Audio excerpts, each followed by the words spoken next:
Hello, and welcome to the Pinfall podcast. I'm your host, Elizabeth. I'm joined by my co-host, Mark, Just who Mark. will only have that amount of hair for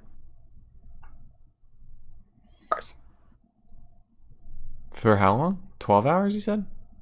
Yeah, it's like what? It's 11? I'd say 13. Because All right, well, haircut will probably be done at noon tomorrow. sorry. I'm joined by my co-host, Mark, who will have this amount of hair for 13 more hours, and then he will have significantly less, and the Lord. Yeah, it's gotten too long. All right, so we had a little episode of Raw tonight. 8 pages worth of notes in my book. How do you feel about tonight's episode? Sucked. Nothing happened. No, it was good. We had 2 title fights. We had huge Seth Rollins story thing. It was good. It was good. Yeah. It was better than SmackDown, and we can always say that at least. Yeah, true. Not better than NXT though. Not better than NXT, I'd say. Yeah, okay. All right. Sure. So we started tonight. Tonight's episode of Raw, July 13th. Watching this later for whatever reason. Started tonight's episode of Raw with MVP's VIP Lounge, guest starring Ziggler, of all people, not wearing his Pride armband. Kind of disappointed about that. I get it. It's July now. It's not June, but... Well, last week he had it on. And it was July. I was going to say something really mean that would probably make me look like a jerk, so I'm not going to. Hold out hope. I'll hold out hope until next time I see him. I'm kind of interested to see what they're going to do with Dolph after Extreme Rules, depending on how Extreme Rules goes, I guess. But if it goes the way I want it to go, kind of interested to see where he's going to end up. Yeah. That being said, so Dolph comes out. He's going on and on about how Drew's ungrateful, and he brought Drew to like this point in his career, and without him, Drew would have like nothing that he has right now. I'm pretty familiar with the lore of wrestling. I don't know about that. You know what I could see? I could see Dolph becoming more of a manager type person, turning to Randy Orton and being like, hey, you want to help me take that belt away from Drew McIntyre? At least until Robert Roode's not coming back until the virus is over. He's trapped in Canada. I'm sure they're not. If ever there were a place to be trapped in North America... Actually, if ever there were a place to be trapped in North America, it'd be anywhere but the United States. So, lucky him. He's hanging out with the moose upstate, I guess. So, as anyone should have expected during this moment, Drew McIntyre comes out. It kind of felt like they were killing a little bit of time waiting for Drew to come out, because they were just going on and on with each other. Mm-hmm. Drew finally comes out, and oh my God. My dear God. First of all, so Drew just comes out, knocks over MVP's little VIP lounge poles, his little velvet ropes, and says that he's sorry to interrupt their ass-kissing session. Dolph just doesn't want to hear it, so then Drew yells at him in like the thickest Scottish accent my poor little brain has ever had to consume, to look at him. He's talking. Him, which personally sent me over the edge. Drew says that Dolph uses people. They were never really friends, and I think what we're starting to see, what scares me a little bit, because this is like the line that Drew McIntyre tiptoes between being a face and a heel. We're starting to see, and we saw this with R-Truth and Bobby Lashley. With their fight, we're starting to see like a little bit of the Scottish psychopath coming back out. I know McIntyre started to like turn away from doing shticks, I guess. Mm-hmm. We're starting to see like the crazy eyes a little more again, and I'm like kind of on it, but also it's a two-way street, and I don't want to go down the other way. I want to go direction we've been going in. I want to be in the nice happy land, as opposed to the McIntyre is the Scottish psychopath once more, and just absolutely is horrible. He suggests that he could kick Dolph's ass right there. He sends an elbow directly into Dolph's jaw and charges the MVP, who wants nothing to do with it. Then gets out of the ring and says, made a big mistake. Really never should have done this. I'm going to murder you. I swear to God, I'll rip your arms off. More or less. Sorry, there's something weird going on in my room right now. My windows are closed, the cat is not in here, and I'm not doing anything, and the curtains are moving. So your room's haunted. I don't know if I want to see it. There's no fan blowing at them. The fan from my computer is facing away. That is some serious movement. I just want to say to everyone that we're not like trying to turn this into like some weird like creepypasta podcast. No, not at all. We have had some spooky stuff happening in our apartment recently, but wasn't gonna bring it up during the podcast, and now we're here. So that's when it goes great. on, when it goes on during the podcast, tomorrow? When it goes on during the podcast, I feel like it's. I should bring it up. This would have been a really awesome way to go into a creepypasta like podcast kind of thing, because we've been doing this for a couple weeks now. So or a good way to we had the setup, and now all of a sudden it's like spooky. Or a good way to go into the Extreme Rules horror show. Maybe it's the ghost that was tugging on the sheets a couple days ago. They're still going. Maybe you just didn't shut the window all the way last time it was open. You go like down a little bit. You want me to try that right now? A quick boof. Give it a quick boof. Now I'm the only host. Hi. Welcome to the podcast called... Can we talk about that Heath Slater Drew McIntyre moment that we had yesterday or last week? Frankly, it broke me down, and then there was an article that came out about that. How Drew kind of like suggested that this happen, and I just wish I had friends that good. I do have friends that are that good. But it just makes me so happy to see. I wish that Jinder could have been there. His knee is broken. Anyways, hi! So it was closed all the movement? way. It's still going. Cool. Still I don't know going. if I want to see it. The problem with ghosts is that, like, it's like a real person. Mark's window is near our fire escape, so we keep that window closed and locked. And at night, sometimes if I'm feeling like super spooked, I'll keep his door locked with like our keys on it, so that way if like it moves, I'll hear it. I'm not a heavy sleeper, just in case you wanted to rob our apartment.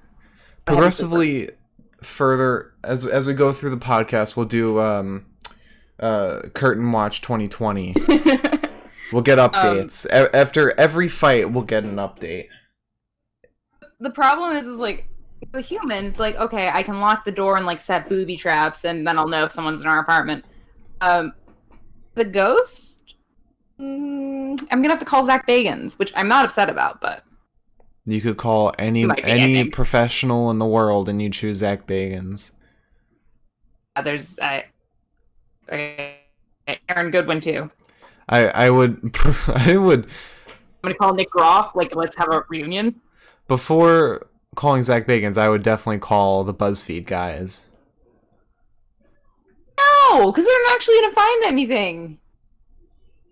Shane dude's gonna be like, "There's no ghosts," and his name is Ryan, right? He's gonna be like, "Oh, there is ghosts," and I'm gonna believe him. I'm gonna want to believe Shane because I think he's the cutest. Can we continue with the wrestling? Are we doing a wrestling podcast? For the moment. Give me 1 second. I've got a spooky little cat in here, and I just want to lock her in so I can shut the door. All right. So while you're doing that, we'll continue with Curtain Watch 2020. No, so sad, so sad. Curtains You are spent so still much time with moving. your uncle today. You don't need to go back out there. Curtains are still moving. No update on the curtains. Maybe, like, we'll hear some tapping. Maybe the picture right behind will fall. Or maybe I'll pan my camera back and there'll be a spooky ghost right behind me. You guys want to see that? You want to see that? Ooh, oh, nothing. Fun fact for anyone who watches this. We used to watch Ghost Adventures a lot, and then we kind of stopped because it was starting to spook me a little too much. And we live with one other person, and that's our friend Elle. And Elle was watching the show with us. I got up at the end of the night. Mark and Eldon are sitting in the living room. I go to like bring a dish to like the kitchen or something, and in a mirror in our hallway, as I turn on the light, I swear to God, I just see Elle with its head down, and I jumped out of my skin into the stratosphere. And he like walks behind me like, so convinced that our apartment's haunted. Pretty sure it's kind of a passing phase kind of thing. So, anyways, are we doing a podcast or no? So anyway, then we have an Andrade, Angel, and Zelina interview. Yes. We had Angel Garza, Andrade, and Zelina backstage. Don't know why Andrade is not wearing his fun, cool outfits anymore. He's been wearing the same t-shirt over and over and over again. He wears a t-shirt when he's serious. He doesn't feel like flourishing. He's serious about the Viking Raiders. I want him to flourish. I want to see flourish from Andrade. My first note was, as Charlie was asking the questions, was how long will it take for Zelina to interrupt her? 5 seconds, I think. Immediately interrupts her, insults her, as she does. Andrade basically said, you know, if Angel has my back, I have his. It was said in a way that kind of sounded a little bit like, if he doesn't, I'll murder him there on the canvas. Mm-hmm. Respectable. Viking Raiders interrupt, and I basically say, like, you know, we're fighting you guys because we want to defend Street Profits, because I guess some reason. I mean, the Street Profits haven't fought Angel and Andrade in like a minute now. They haven't really fought at all because, well, Angel and Andrade did come in to after the title fight, where Street Profits won. They came in and started beating up Street Profits. Okay. Yes. And so they basically. We haven't seen them fight in a while because Angela Dawkins just had a kid. Oh. They basically say, like, for defending the pride of Street Profits, that's why we're fighting you guys. And of course, we have continued the bit of Ivar being more attractive than Eric. And now Charlie is in on it, because Charlie starts flirting with Ivar, and then Ivar takes the rose that Angel is holding in his hand and gives it to Charlie. And Angel Garza. It was like the biggest betrayal someone could ever have, like, executed on him. Don't lick my foot. Please don't lick my foot. The cat next to my toes. So after that, we went straight into the Viking Raiders versus Angel Garza and Andrade elimination match, which I did not realize it was an elimination match until somebody got eliminated.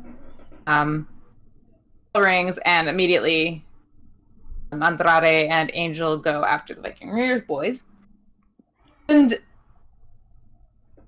was a promising showing from the Viking Raiders. They started off looking really strong, but it kind of fell apart, and there was like a weird tension between Angel and Andrade where it was like, it looked kind of like they were gonna at each other. It was like a will they won't they kind of thing. Like, you had the announcers emphasize every time, like, they're on the same page. Oh, they're on the same page now. They're on the same page. They said to each other, on the same page. We're on the same page, as they shook each other's hands. And then I think as Zelina walked them out, she was like, we're on the same page. I was like, why is this your thing? Yeah. It's very on the nose. But overall, I think it was a good fight. I think this was a good fight to start out with. Viking Raiders were great. Wish we saw more of Eric. Yeah.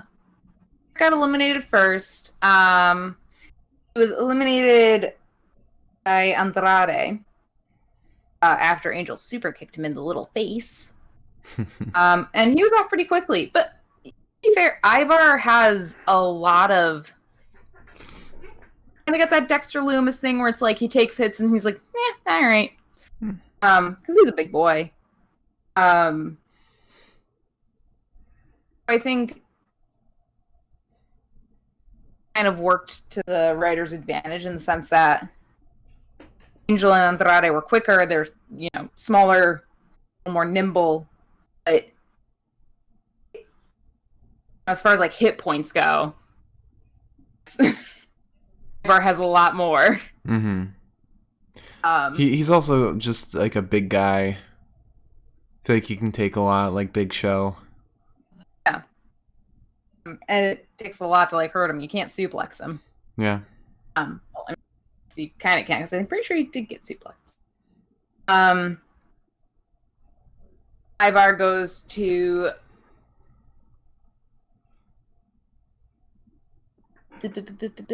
where are my notes? I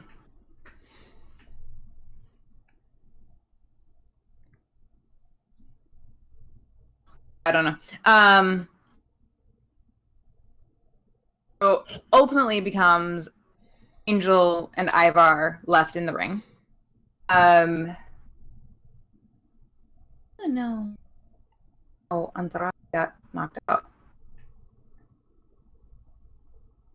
I did not know this. Curtain Watch 2020! They're still moving. Oh, Ivar kicked Andrade in the face. And that is what offered him the pin. That was Ivar, Angel Garza. Garza got some really nasty in. Kind of was like his theme tonight, I think. Just like getting kicked in the face until you didn't have like a jawbone. Mm-hmm. But he basically... It looked like Ivar was going to win, I think, for a while there, and then Andrade pulled a cheat move while Angel Garza was pinned by pulling Angel's leg up onto the rope when the ref wasn't looking. I don't know how the ref couldn't have seen it. Apparently, WWE only employs referees with television. He gets his leg up on the rope while he's being pinned so that Zelina can be like, hey, look at his leg! His leg's up!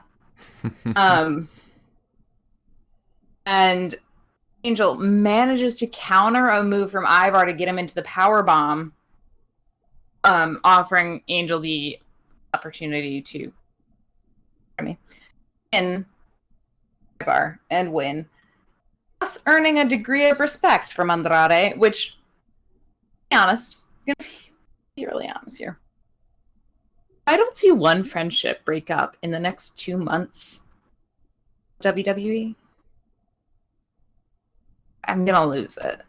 Watch, you say that, and now like Eric and Ivar are gonna break up because you said that. Or Miz and Morrison. Or Street Profits. Or R-Truth and Tozawa. Okay, first of all, they're not together, so... They're like frenemies. Remember when... Well, I don't want to spoil it, but something happens today where they kind of seem like friends. Something weird that I wasn't exactly thrilled about, but I just like I have them waiting so long for Bayley and Sasha to break up. I feel like we're getting further from that reality.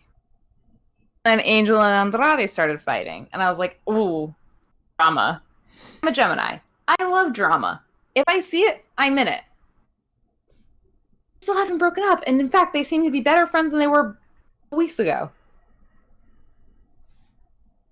only other people that came close enough to be in that position were Alexa and Nikki, and I swear to God, if they break them up, I'll lose it. I'll cry. I'll cry on stream. Kabuki Warriors. But we all know Kairi's trying to leave. That doesn't count. Kairi is just paying her dues at this point, I think. I think she's just like, give you guys like 3 more matches, and then after that, honestly, after tonight, I don't really know if she'll come back. I'm sure she will. If it was her last fight, she would have won. Yeah, that's a point. That's a point. Anyways, before we make this a 5-hour podcast, because I think we actually have the potential to do that tonight. We had Ruby Riott backstage. The cat hair on my lips. Talking to Sarah. Iconics interrupt because I guess this is the new storyline. And they're just talking shit, as they do. And imply the fact that, like, oh, we've got a tag team match with you, but, like, you don't have a partner. So that's weird. Confusing. Obviously, Liv isn't coming to your aid.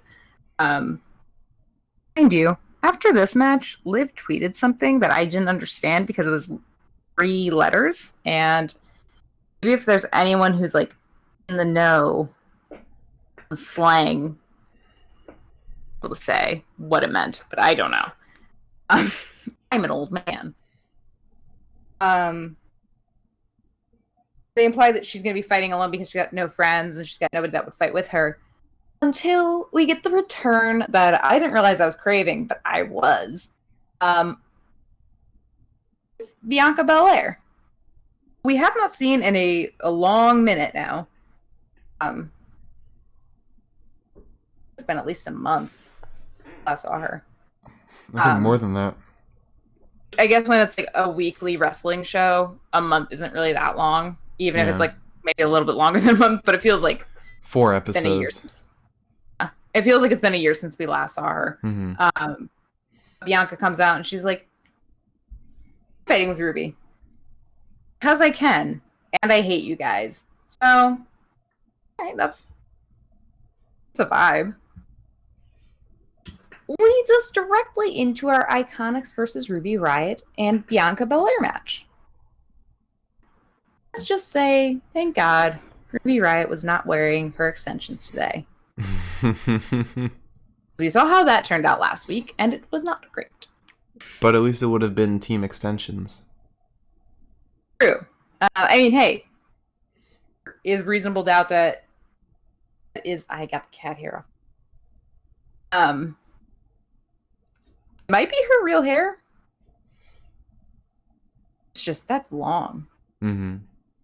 It's really long. If that's her real hair, then I mean, I guess it makes sense that she's jacked then, because having hair that long hurts your back. I am sure of that. I've heard many stories.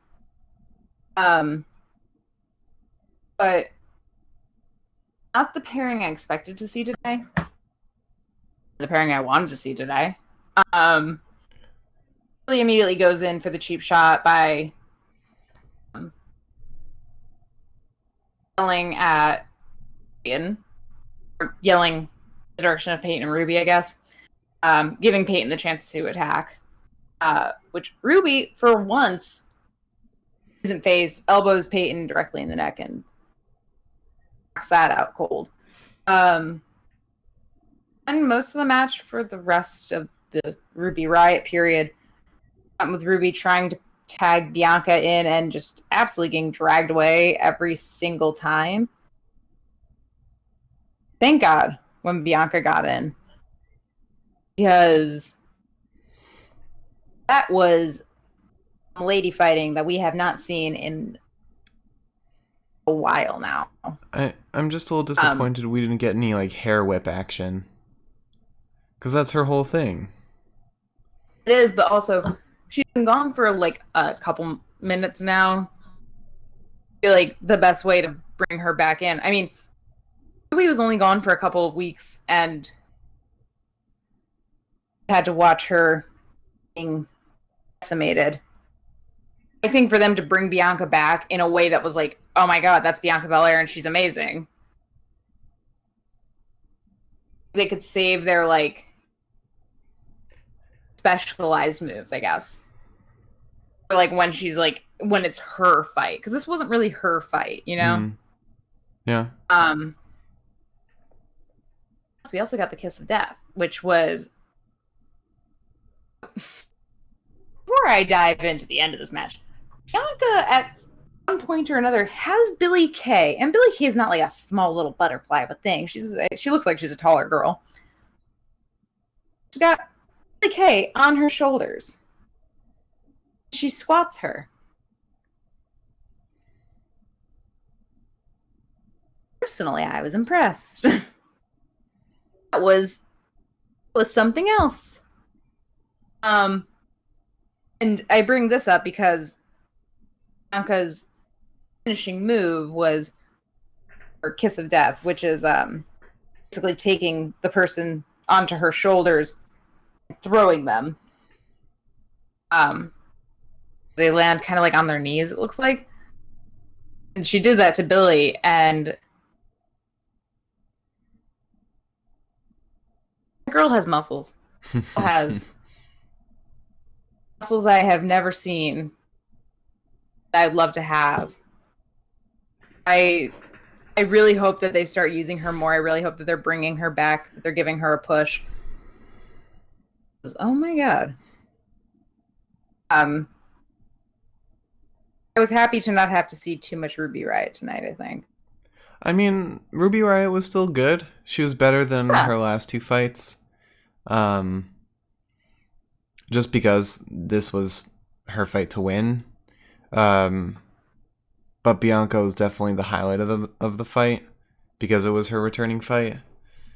Yeah, it was decent. I think what sold me on this match a lot was that like we got to see saw moves that were not just momentum based, and I think a lot of female wrestling and not really to like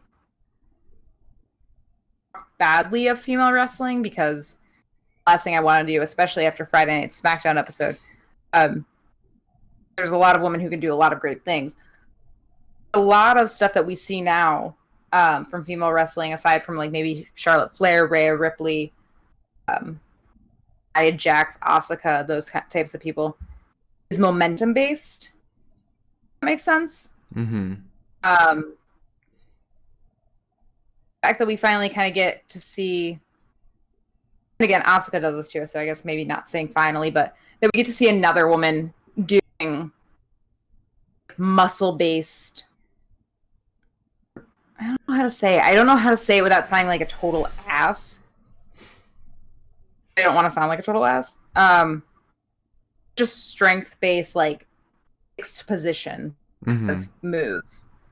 And we don't get to see that a ton from wrestlers. It was nice to see another person getting added to that list of, like, women that I can, like, look back in my head as, like, okay, so that's her style. As much as I love the head scissors, also love seeing a woman lift another woman up in the air and throw them. My heart flutter. So I'm glad that we got to see her again. Hoping that we get to see her more. And I'm hoping that we get to see her more alongside Street Profits. I want Street Profits back. But I mean, they're understandably gone. Angela Dawkins, as I said, had a child. Also, imagine, mixed tag. Bianca Belair, Montez. Someone else. I don't care. Part out on your own. Dawkins is cheering from the sideline. Then we had R-Truth backstage. Real quick. Curtain Watch 2020. We still moving? Yeah, we are. Oh my god. We're taking the curtains down. Also, we're taking the curtains down. One thing I forgot to point out was earlier today, you know what happened. My Xbox just randomly turned on. Yeah. I was sitting right here. My Xbox is right behind me. Y'all can see that. Turned on out of nowhere.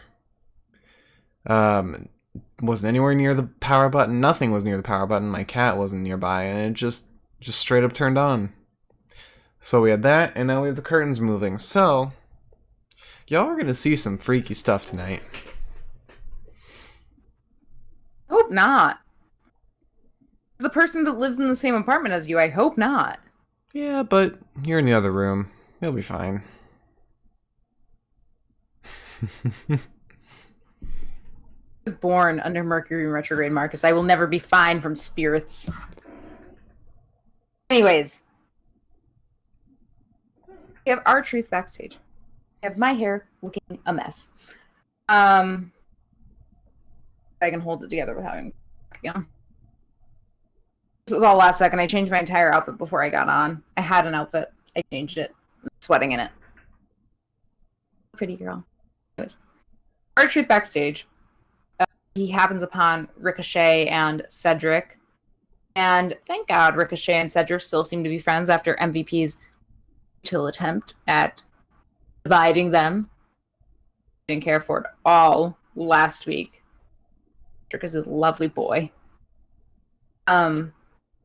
R-Truth calls Ricochet Richard, and Cedric goes along with it for the rest of the hit.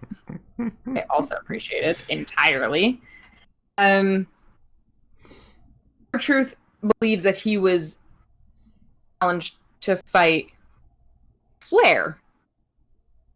I didn't realize he was challenged to fight Randy Orton on behalf of Ric Flair.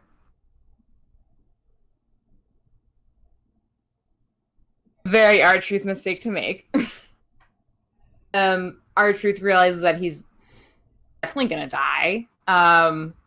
He runs into Zawa as he's leaving and asks him to help him learn to be a ninja in 5, 6, 7, 10 minutes, as he put it. Zawa says no and attacks him. Ref comes out because apparently the match for R-Truth's title between him and Tozawa is still happening. Unless I don't understand the concept of the 24/7 title. You're defending it 24/7. I'm gonna finish off this section and then realize that I'm probably an idiot, right? I mean, realize that I was just making a guess, but comes out of nowhere, a count out, and Cedric and Ricochet, who are in the background for this whole thing, come to defend him, causing Tozawa to kind of jump back and be like, "Whoa, wait, no!" And Truth is that he's going to defend his title tonight against the Ninjas, in addition to his Randy Orton match. It was confusing.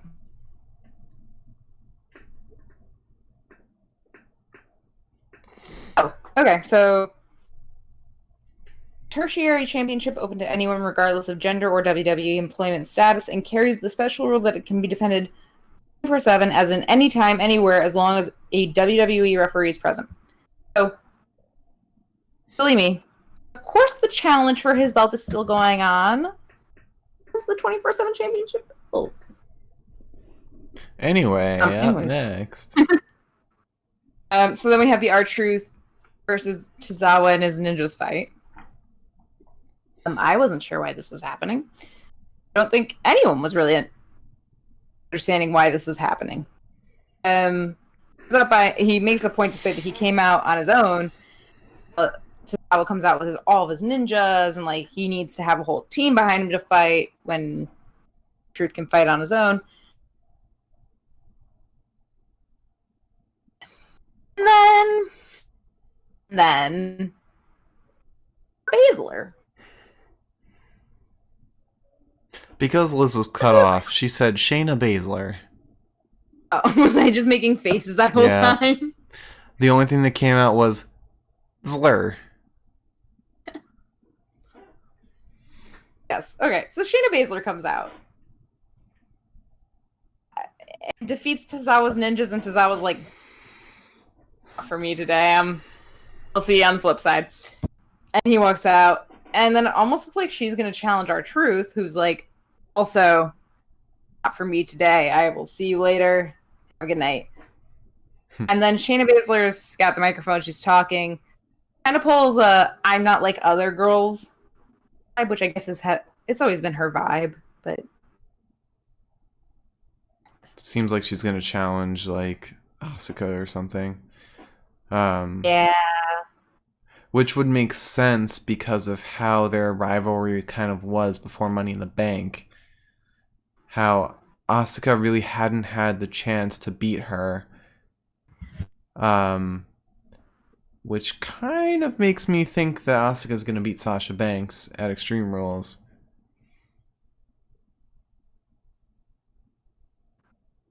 Yeah.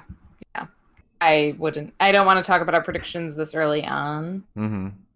Because however, considering the fact that like Shayna Baszler at least was like in some ways and in some senses like a rightful heir because she was in the competition for it. I don't know. All I'm saying is that I know that Shayna Baszler's whole shtick is that she's like rough and tumble, not like everyone else kind of thing. Sort of like a PG-13 Ronda Rousey, except she can remember her lines. But that being said, I can't stand when women wrestlers have the I'm not like other girls shtick. It's like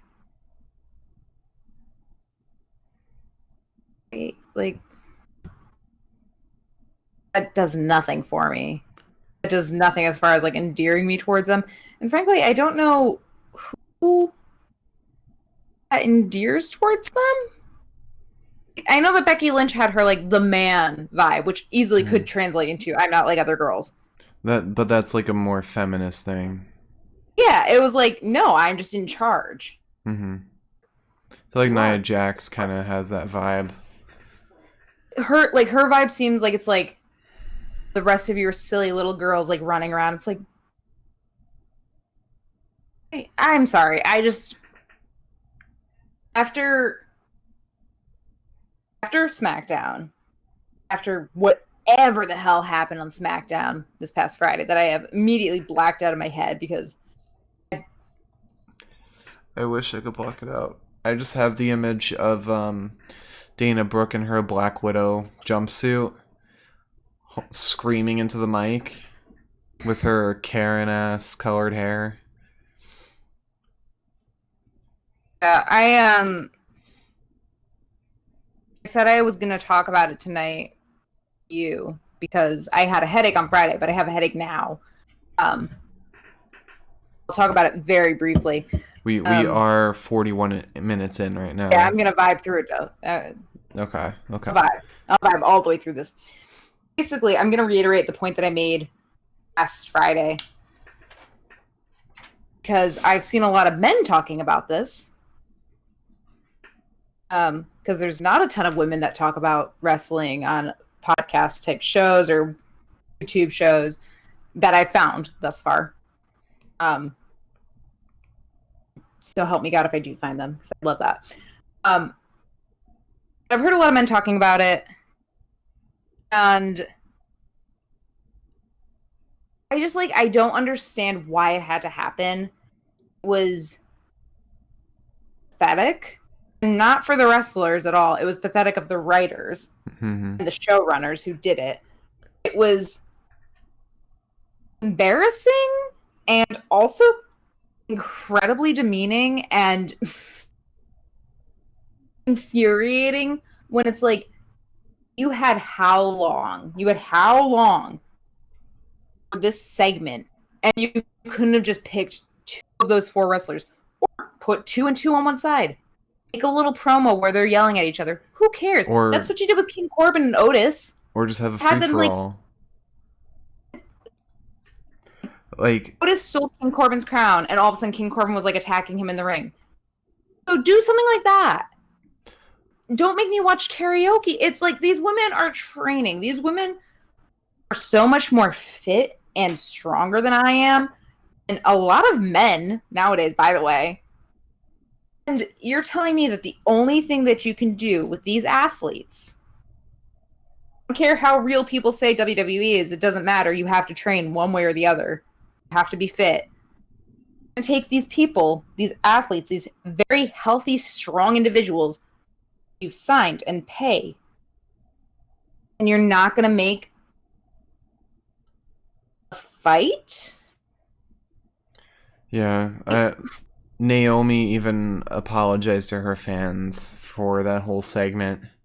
And I saw somebody commented on Reddit saying that it basically just took us back to like the old days of women's wrestling, like the brawn panty type wrestling that's very demeaning and just embarrassing for women wrestlers.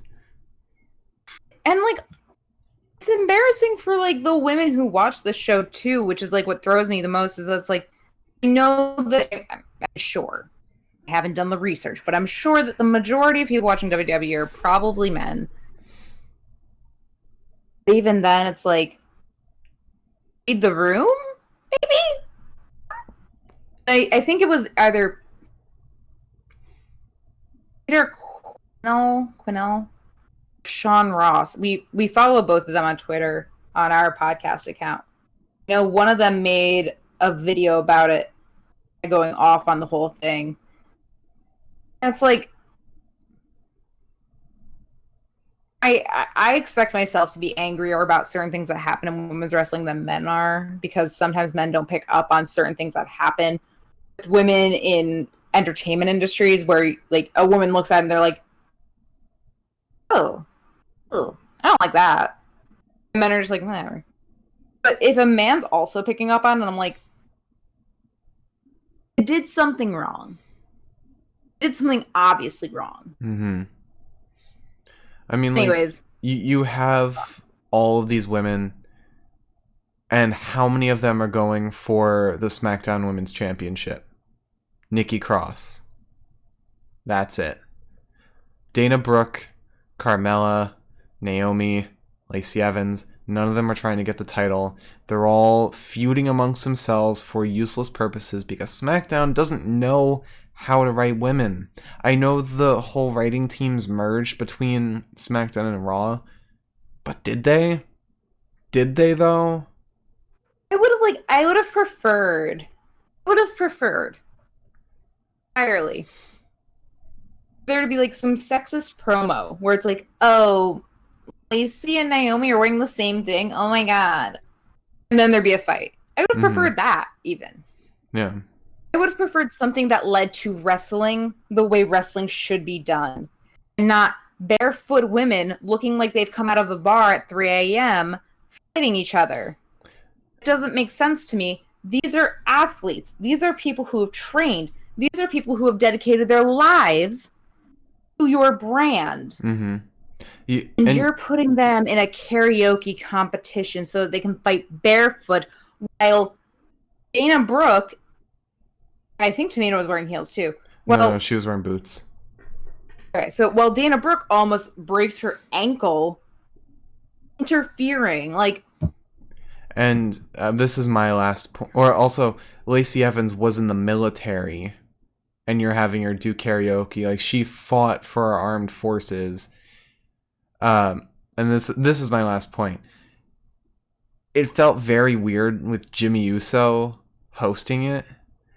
Like, it would have... The bare minimum they could have done to make this better would have been to have, like, someone like Carmella host it or something. Just a woman. So it seems the tiniest little bit demeaning. A little bit less demeaning.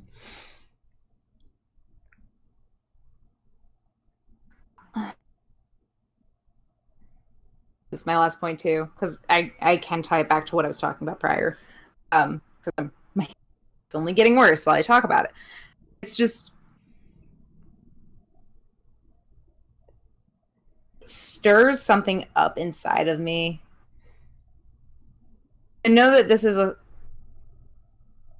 something I've watched for so long, and something that I've really enjoyed, and something that's also encouraged me and inspired me to kind of get a little stronger, a little more physically fit. Especially helped me kind of get my head straight while we're stuck in quarantine. It makes me unbearably mad inside to know that they had that slot of time and didn't use it for wrestling. Yeah. It's like, that's a slap in the face. That's like saying, like, oh, we could show literally any of these women fighting each other for realsies. We could show it. You know how I know they could show it? Because there have been so many WWE, like, across the brand, especially SmackDown. I've just been sitting there and all of a sudden, you know, Naomi comes out because she's fighting so-and-so, and I'm like, there was no lead up to this. Why is this happening? There have been so many of those matches. So I know for a fact they don't need a reason. They can do whatever they want. You know why? Because it's a show. It's entertainment. You can do what you need. You can do as you want. You decided go out and say, have 15 minutes. Haven't used it for anything. Let's do a karaoke competition. And I'm sure that they probably felt like, oh, it'll be funny. Ha ha ha. It's not. It's embarrassing. It's demeaning. If it makes one of your wrestlers say, like, I'm so sorry that I did this. And I have one last point. I know I said my last one's my last point, but this is for real my last point. Podcast to one last point. They could have made it like an actual like karaoke competition with like songs that they have the rights to, had like good production, but no, 2 of the 4 singers were A, cut off, and B, made fun of. They were made fun of their singing abilities, and if you had 4 women up there who are great singers and it actually turned into like a competition that didn't seem scripted in any way, it would have been a whole lot better, because there's no reason to script a karaoke competition. There's reason to script wrestling because it's a dangerous sport. But why karaoke? Why must you turn this into a scripted affair where you make fun of 2 of the competitors? I feel so bad for Dana Brooke and Tamina, because they were just doing what they were told to do.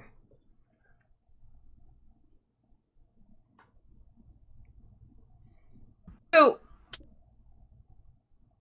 I promise after this I will tie it all together. But now that you've gotten your last point, as the woman in the room, I'm going to make my last point. Just say, the thing that, like, that also adds a different element to it, where it's like, again, everyone that was out there in that ring that night, between the 4 women and Jay Uso? Jimmy. Or Jay? Because Jimmy was actually, I think the other day on Ridiculousness. Okay. So, I think that was Jimmy. I know that all 5 people in that ring that night were just doing what they were told to do. But there are so many people that believe that this is so real to a fault. They believe, oh, you know, so-and-so got attacked backstage because they're actually fighting. It's like, well, no, it's a thing. It's a script. I'm not saying that, like, the script dictates every single move they do. I'm saying that, like, the script dictates what happens every night. There was absolutely a script for that. And for the script to not only include women, again, who could be wrestling, you could have thrown Lacey Evans and Naomi out there to fight each other that night, and I would have been like, whatever, I don't give sure. It's a weird fight. Like, I didn't see this coming. There was no build-up. Sure, though. At least I'm seeing a wrestling match. And they're both good wrestlers, too. Exactly. They're both great wrestlers.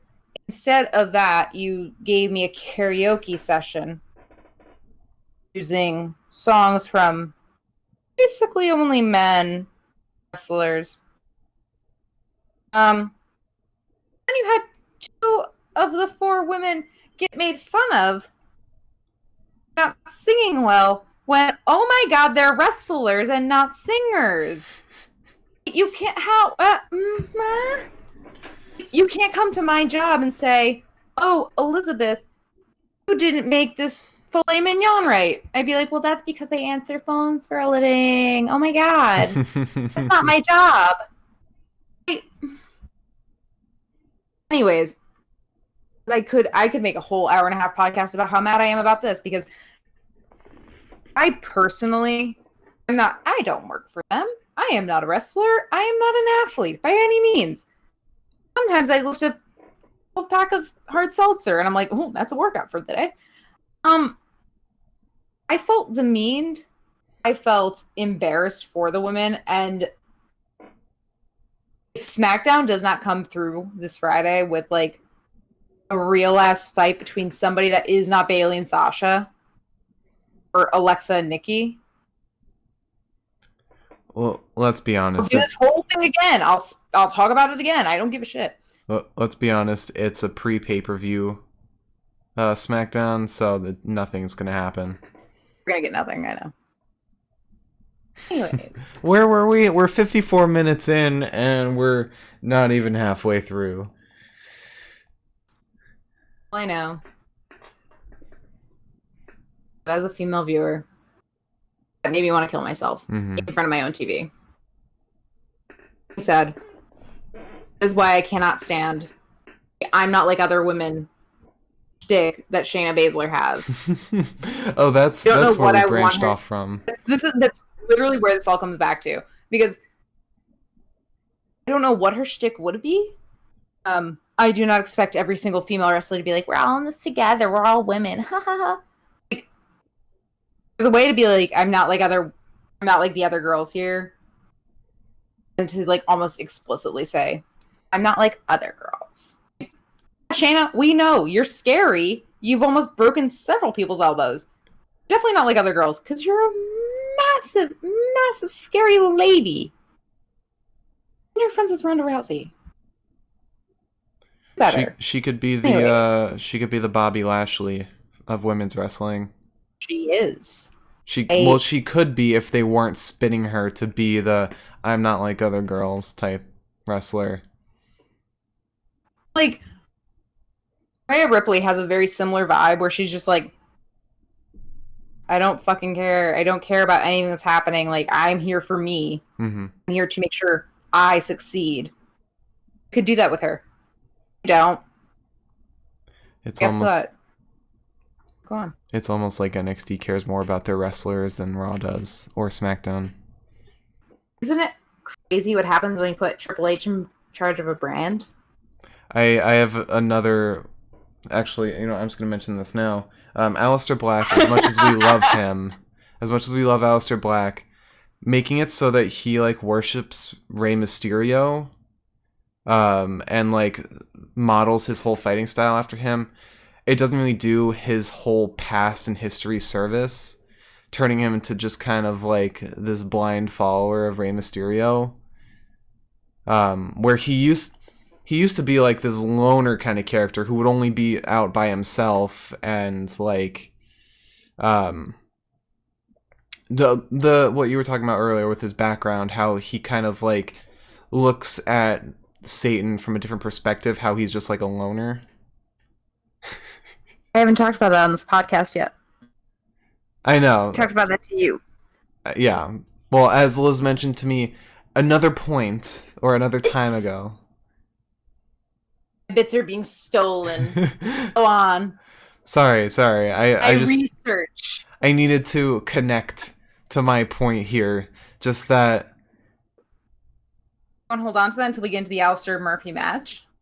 Okay. I was afraid. I was afraid I would forget. That's why I wanted to bring it up now. But sure. Hang on to it for like 5 seconds because we're at the promo before the match. Okay. Believe you. I do all this research, and by that I mean I just go onto YouTube and watch a ton of videos, and suddenly I end up on a video of Aleister Black getting tattooed, and I learn things. I tell Mark, and he just takes it away. So after... Oh, I can't... Are we still... brain is in like a different generation right now. I'm still mad. So after Shayna Baszler's return, I don't know, that's what we're calling it. We had Buddy and Seth backstage, Mr. Murphy. And Murphy's upset because he's kind of not down with the whole like eye for an eye thing. Which, hey Murphy, I'm glad it took you a week.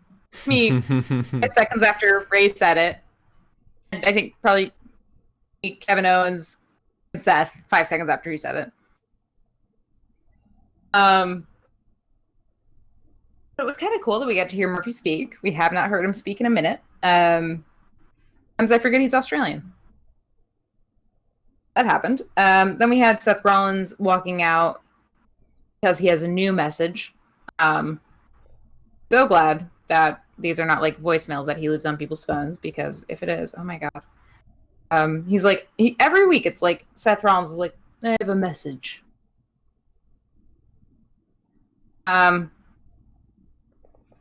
He goes on and on about an eye for an eye. An eye for an eye. And didn't realize that that Rey meant it literally. Which, yikes for you, brother. He's also not interested in the losing an eye. Feels bad that he's gonna have to take Rey's eye, which I guess. Kevin Owens comes out. He also thinks that the stipulation is crazy. In turn, thinks that Seth is also a scumbag, so he doesn't really care, and brings out a gift for him, which is an eye patch. And quite specifically, takes it, he holds it out, he goes, an eye patch! That's where we are. That's where we are in Raw right now. Seth calls out Murphy to beat up Kevin Owens, and Alistair, Murphy's long-lost twin, goes out to put the kibosh on that. And ultimately, that's where our Alistair Black's Buddy Murphy begins. And before we dive into this, I do want to make a point to what you're saying, what you were saying, what you stole from me. I heard a couple people talking about how it kind of sucked how Alistair, it almost seems, I guess, to people who have been watching Raw a little bit longer than we have, kind of feels like Raw doesn't really know what to do with Alistair right now, and there's a lot of people who actually aren't really fond of the fact that he's been kind of white knighting in a way for Rey. And that he hasn't really had time for his own storyline or anything like that. Yeah. I was just saying, like, yeah, it kind of doesn't make sense what they're doing with him. And how he's sort of only used as the White Knight, like you're talking about, when his whole shtick used to be like the loner, the fallen angel kind of thing. But thinking about it another way, it's nice to have somebody who, like, it's nice to see people who worship, or not really worship Rey, but admire Rey, be more than just luchadors. Having somebody who's not a luchador look up to him and admire him, it seems very, it shows the scope of Rey's influence. Whereas if it was just luchadors, I'd be like, okay, Rey is only influential to luchadors. Everyone else isn't really affected by him, which it would make sense because Rey is like the biggest luchador right now. But then you have somebody like Alistair look up to him and somebody not even close to being a luchador. You have Kevin Owens, who looks up to him too. It's nice to see, but it kind of also compromises the integrity of Aleister's character when you do that. So I feel like they also need to have Aleister do his own thing, kind of a little bit on the side, or after this is all over, really make justice to his character and have him like go off somewhere. Maybe challenge Drew McIntyre or something, which we have gotten before. Yeah. So, Mark's point, I went down an internet rabbit hole a couple days ago where I just wanted to know one thing about one of Aleister's tattoos, and I ended up on a page of all 54, now 55 as far as I know, of his tattoos. And then I ended up watching a YouTube video of him being tattooed by somebody who tattooed Undertaker, and he mentioned the fact that he derived his character from a poem that he read, and very specifically, not Paradise Lost. Made the point. I don't know why. I'm definitely not smart enough to know why he made this point, but basically said that the poem focused on Lucifer after he was kicked out of heaven, I guess. Yeah. I'm not religious. Just like Aleister said when he was talking about this, that he's not religious, but he enjoys Christian mythology. Can't even say for myself, but he had this poem about Lucifer getting kicked out of heaven, and he kind of wanted to base his character around the 5 seconds, basically, between Lucifer coming back from hell, coming back up to mortal plane, if you will, and between like the pain that he felt from being abandoned by his father and the anger that he felt thereafter. He wanted to basically, like, in that very tiny span of time. So I guess that's like the ultimate neither a heel nor a face kind of thing. Yeah. No, I hate to say this. We going long. Yeah, we should speed through some stuff a little bit. I was about to speed through and then you stopped me. Let's pump the brakes a little bit. Let's slow down. Make it 3 hours. I will walk into your room, I swear. Anyways, Aleister's not quite a luchador per se, and a lot of his style is based mostly in martial arts, but it is interesting for me to see him defending Rey. Mm-hmm. I do hope that after Extreme Rules, we'll see more of Aleister just doing Aleister things. Yeah. We'll find Aleister things. What's to say? Unless they make sort of a tag team of Aleister and Rey, or of Aleister and Dominic, something like that. That I feel like would just be kicking Aleister's character real bad. I don't know. I feel like you can only run a shtick for so long, then you need to develop the character a little bit. Maybe he's a tag team with Humberto. I kind of want to see Aleister on his own. I want to see Aleister just walk out again. I haven't seen that in so long. True. See him rising from the ground with all his little candles. I mean, it was very little contest versus Aleister and Murphy. Murphy had a couple good hits in the beginning, but Aleister just shut all of that down right away. I think really the only thing that Murphy had on Aleister was he kind of went after his knees a lot. He twisted them. He jammed them into like the canvas. But most importantly, from Aleister fighting back every single time every single time Murphy like wrenched his knee in a different direction. I'm pretty sure. We're pretty sure. Mm-hmm. Aleister Murphy's a little tooth out.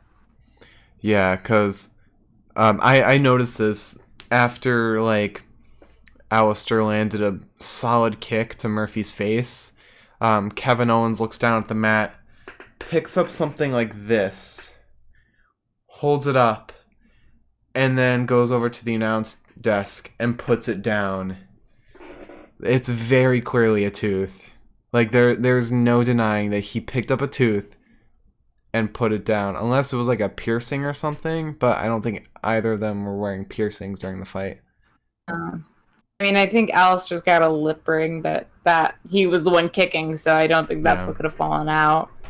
There was no blood, but when you watch the kickback, because they showed it a couple times, I think, definitely saw something fly out of his mouth, and a lot of times that is just spit, but Kevin Owens to pick up something tactile and then put it on the announce desk, and like you said when we were watching it, he didn't say anything about it. Yeah. Which kind of makes you feel like, oh, maybe he did lose it.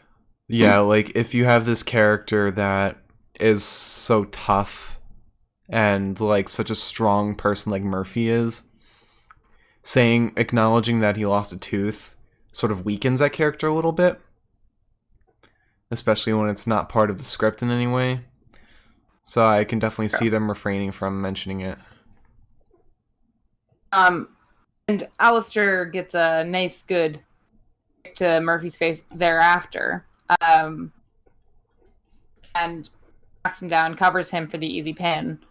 Seth pulls him off. And it becomes a DQ because Seth is in the ring. Seth was not supposed to be in the ring. And of course, Rey and Dominic come out, and suddenly we have our Seth versus Kevin Owens fight starting.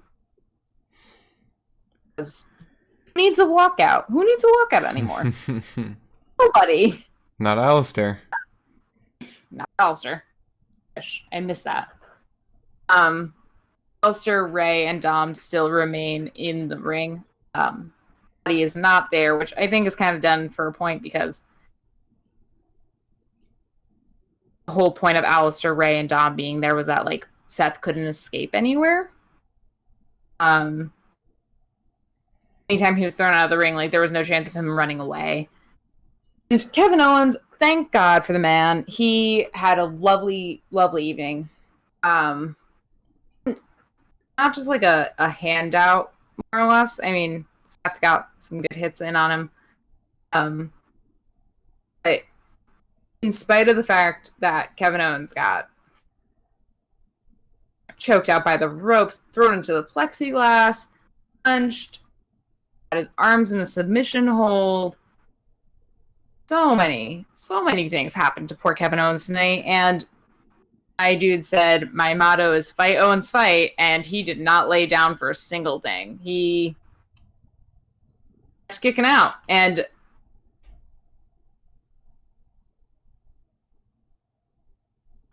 respect to that.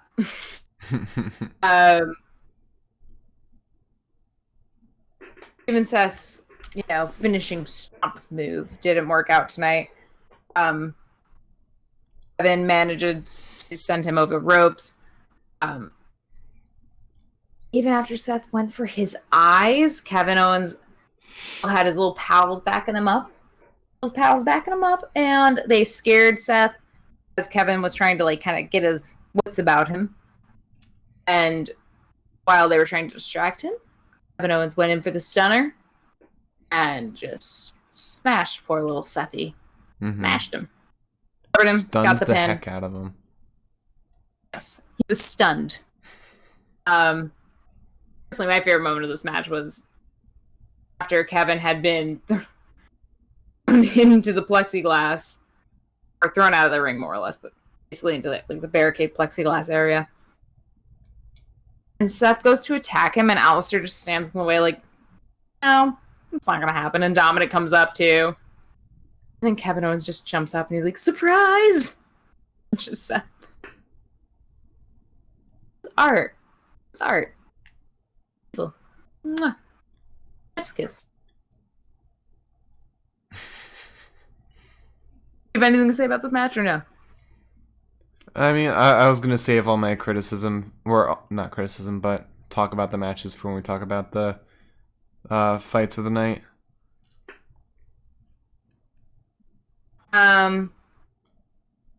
He ends up getting the mic and just kind of keeps going off about how he's going to take Seth's eye, which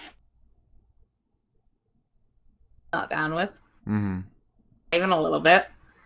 We then had Ric Flair and Big Show backstage. Ric Flair is using a phone, I guess. The way he was tapping on it didn't using quite a look right. calculator. He was definitely just poking buttons. Mm-hmm. Show kind of like, it almost sounded like he had to break up with him. Like, we have to talk. Oh god. And Rick just gives him a pep talk and says like, hey, you're still a good guy, but like you got to choose between doing TV and doing wrestling. And Big Show kind of comes in with like heat, and he's like, are you willing to sacrifice all the friendships and relationships that you've built, Randy Orton? And I sat back and I was like, is he though? Like, what's to say? And of course, then we kind of go into like this weird like Randy Orton montage of him knocking the brains out of people, which then led into an even weirder Randy Orton addressing the camera, talking. Really, there was nothing to it. It was just him chatting in like a very poetic voice. Ric Flair interrupts, and I knew this is like 5 seconds after Randy Orton said, if Ric Flair messes up his match tonight, you know, it could be a problem. And I was like, okay. Ric Flair comes in like, hey, did you see this cute picture I found on Facebook? And Randy's just like, get out of here, Grandpa. This is my promo right now. And he also managed to say respect entirely wrong by saying respect.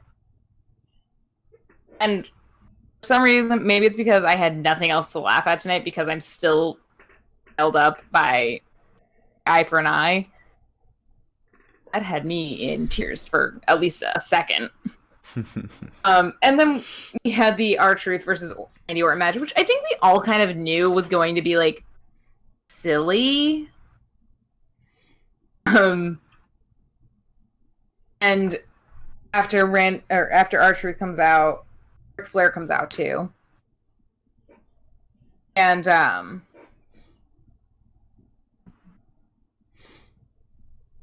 R-Truth kind of just says like he wants to talk to Rick before he starts his match with Randy. Randy says not today. RKO's Truth right off the bat. Oh no! You're missing a huge part of the fight. You missed the big part that's my favorite part. Him going up to Ric Flair and wanting to talk was just him baiting Randy Orton to go after him. That's how R-Truth got to land a couple hits on him, was because he just baited him. Yeah. I guess maybe I should have used goes to talk to Ric Flair in my notes, but it was obviously just kind of hoped it was something, but it was clearly just R-Truth just in sneaky, I guess. The announcers even said like, did he bait him? Something like that. But Randy was automatically going to win. There was no chance that he wasn't going to. I was hoping Drew would come out or something. I don't know. I couldn't see that happening. I mean, Drew already has his own problems, as we learned very quickly thereafter. And yeah, Randy RKO's Truth. Truth's gone. And as Randy is lining up to punt him, Randy, or Ric Flair specifically said that Randy would not punt R-Truth, so fire. Big Show comes out and says, don't do that. And Randy challenges Big Show to an unsanctioned match next Monday, which as you might assume, the day after the pay-per-view, which is where I would prefer the unsanctioned match to happen. Mm-hmm. I guess I'm not getting that. Makes me wonder what the main event could be for Extreme Rules. It's gonna be Drew or it's gonna be Bayley and Asuka. Well, we are forgetting Jeff Hardy versus Sheamus. I don't think the bar fight's going to be the main event. It could be. I don't know. Is that? I have a very strong feeling the main event's gonna be the Wyatt family swamp fight. Because that is the horror show. Me that you think the main event's going to be something that's not a title fight when you got both of the major championship titles up for grabs. It is the only SmackDown fight that they brought up on Raw. And they haven't brought up any Raw fights on SmackDown.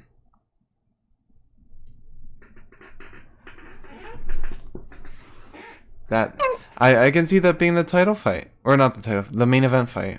Because it's in a interesting location that's not a bar.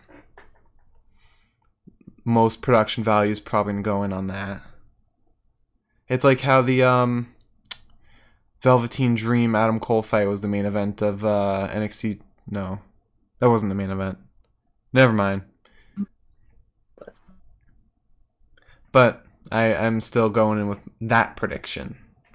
We haven't made our official predictions yet, but things have happened. I would be happy to see you bet on that. I will bet that is not going to happen.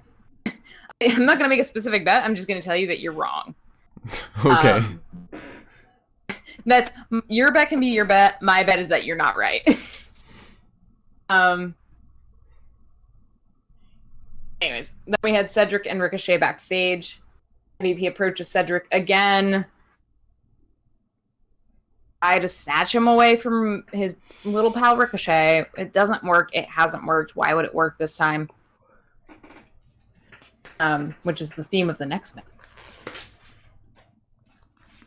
Sarah,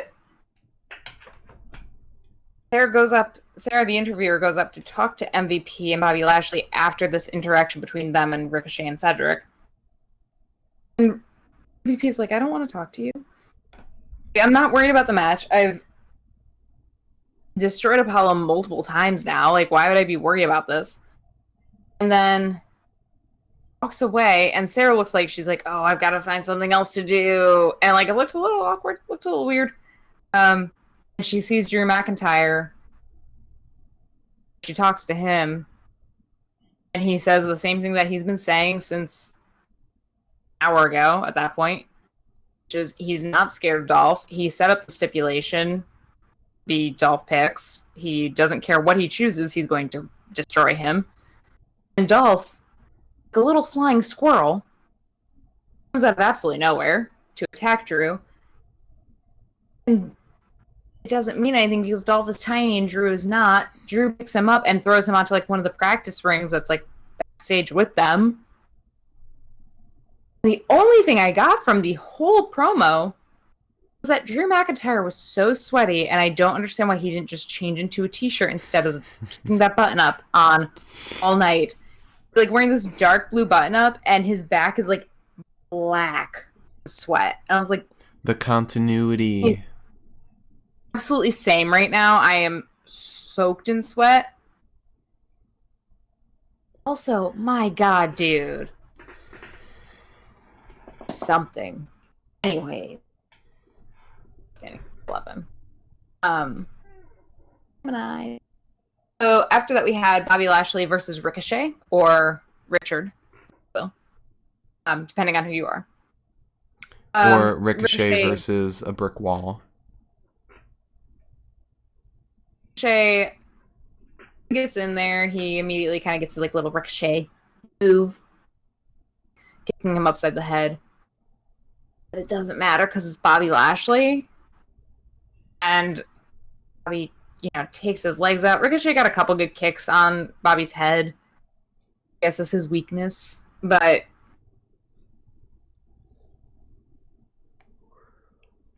no chance. There was no chance. So many of Ricochet's moves require him jumping from the top rope onto someone, and every single time Bobby Lashley just catches him. It doesn't matter. Ricochet is small and Bobby Lashley is massive. And as should be expected, Bobby gets Ricochet into a full Nelson. And then, for whatever reason, has Cedric in a full Nelson as well. Because Bobby Lashley has one finishing move. And it sucks. Because no one's powered out of it yet. Someone will. Someone will. I think Cedric did last week, actually. But that was like a half Nelson. So I think we're going to get somebody like Randy Orton to do it. He's going to be the one to power out, but it's not going to be for a while. They're probably going to have Bobby Lashley go on this tirade as, like, the U.S. champion. I guarantee he's going to beat Apollo. Or I guarantee MVP is going to beat Apollo, actually. I have a strong feeling about that. yeah, I could see that happening. I could definitely see that happening. Nobody seems... By nobody, I mean, like, the writers don't seem super sold on Apollo holding on to the title. I think you can kind of tell in certain ways with like how like they do storylines for like Drew or Asuka or Bayley and Sasha. You're kind of like, oh, okay, I kind of see who's holding on to which title here. And you can continue. No, I have nothing else to say, so go on. They wouldn't have gone through the whole effort of making a new belt if it wasn't going to go to the person who made it. If they weren't going to use it. Because if Apollo was holding on to his belt, he'd just keep his belt. He's not going to get this new one. Why would that make sense? MVP's going to get it. Guarantee it. I want to see a world where MVP has that title. But then Bobby Lashley could betray him in a title match, get the title himself. And then he might himself go on a tirade, challenge Drew McIntyre again after Lana left him because there won't be any distractions. Get that title, and then get whatever other title he can get by that point. Maybe like the North American title from Keith Lee, which that would be a good match.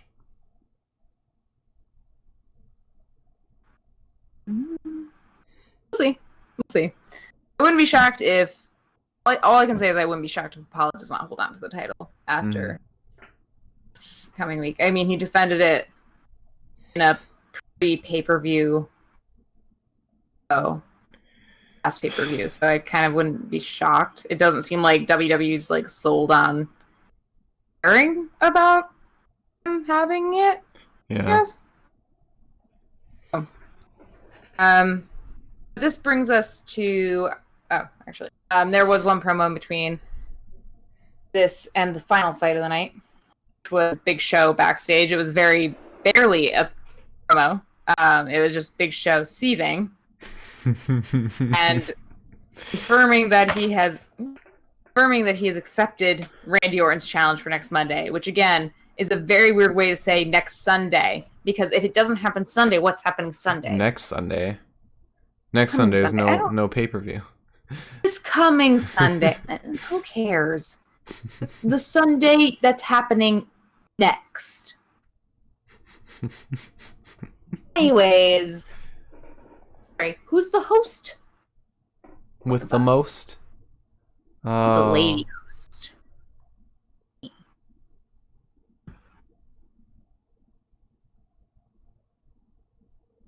And coming up next, we have Curtain Watch 2020. Why is our podcast 4 hours long? Oh, I don't know. See those curtains We've move? been staring at the curtains. Oh. We've been staring at the ghost, right. not the curtains. I saw them. They're moving. The Xbox is going to turn on in a second.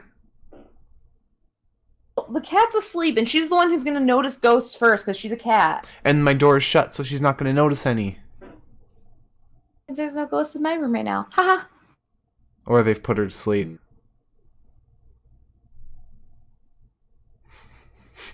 Anyways, that is not something you say about a cat. I meant like knocked her out or something, or hypnotized her or something.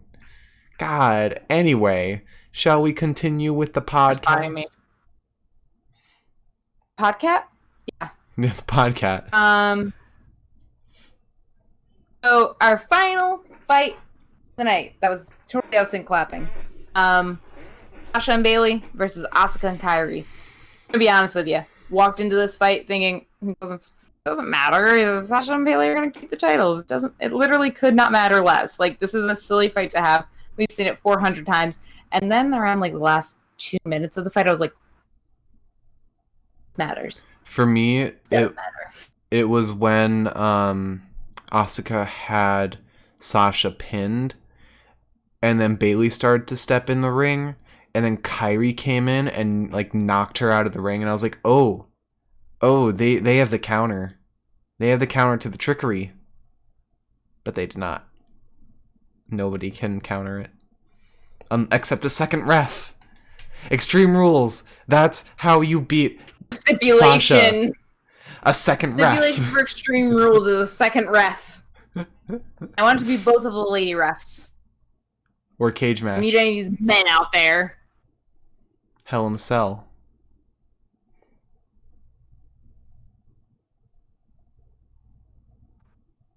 Option. Oh. I always get kind of carried away with my last matches because I don't have time between starting the podcast and the last match ending for me to highlight my notes. So this is always a ride for me. Most important part of tonight's match was Mike Rome was there. We have not seen Mike Rome in like 4 weeks, I think. I'm just glad we got to see him. That's for starters. For seconders. Right off the bat, before I think before the bell even rings, because I don't think Mike Rome was finished talking. Bayley and Sasha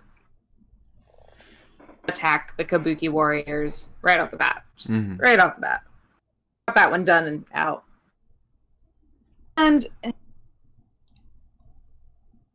it was such a promising showing for the Kabuki Warriors.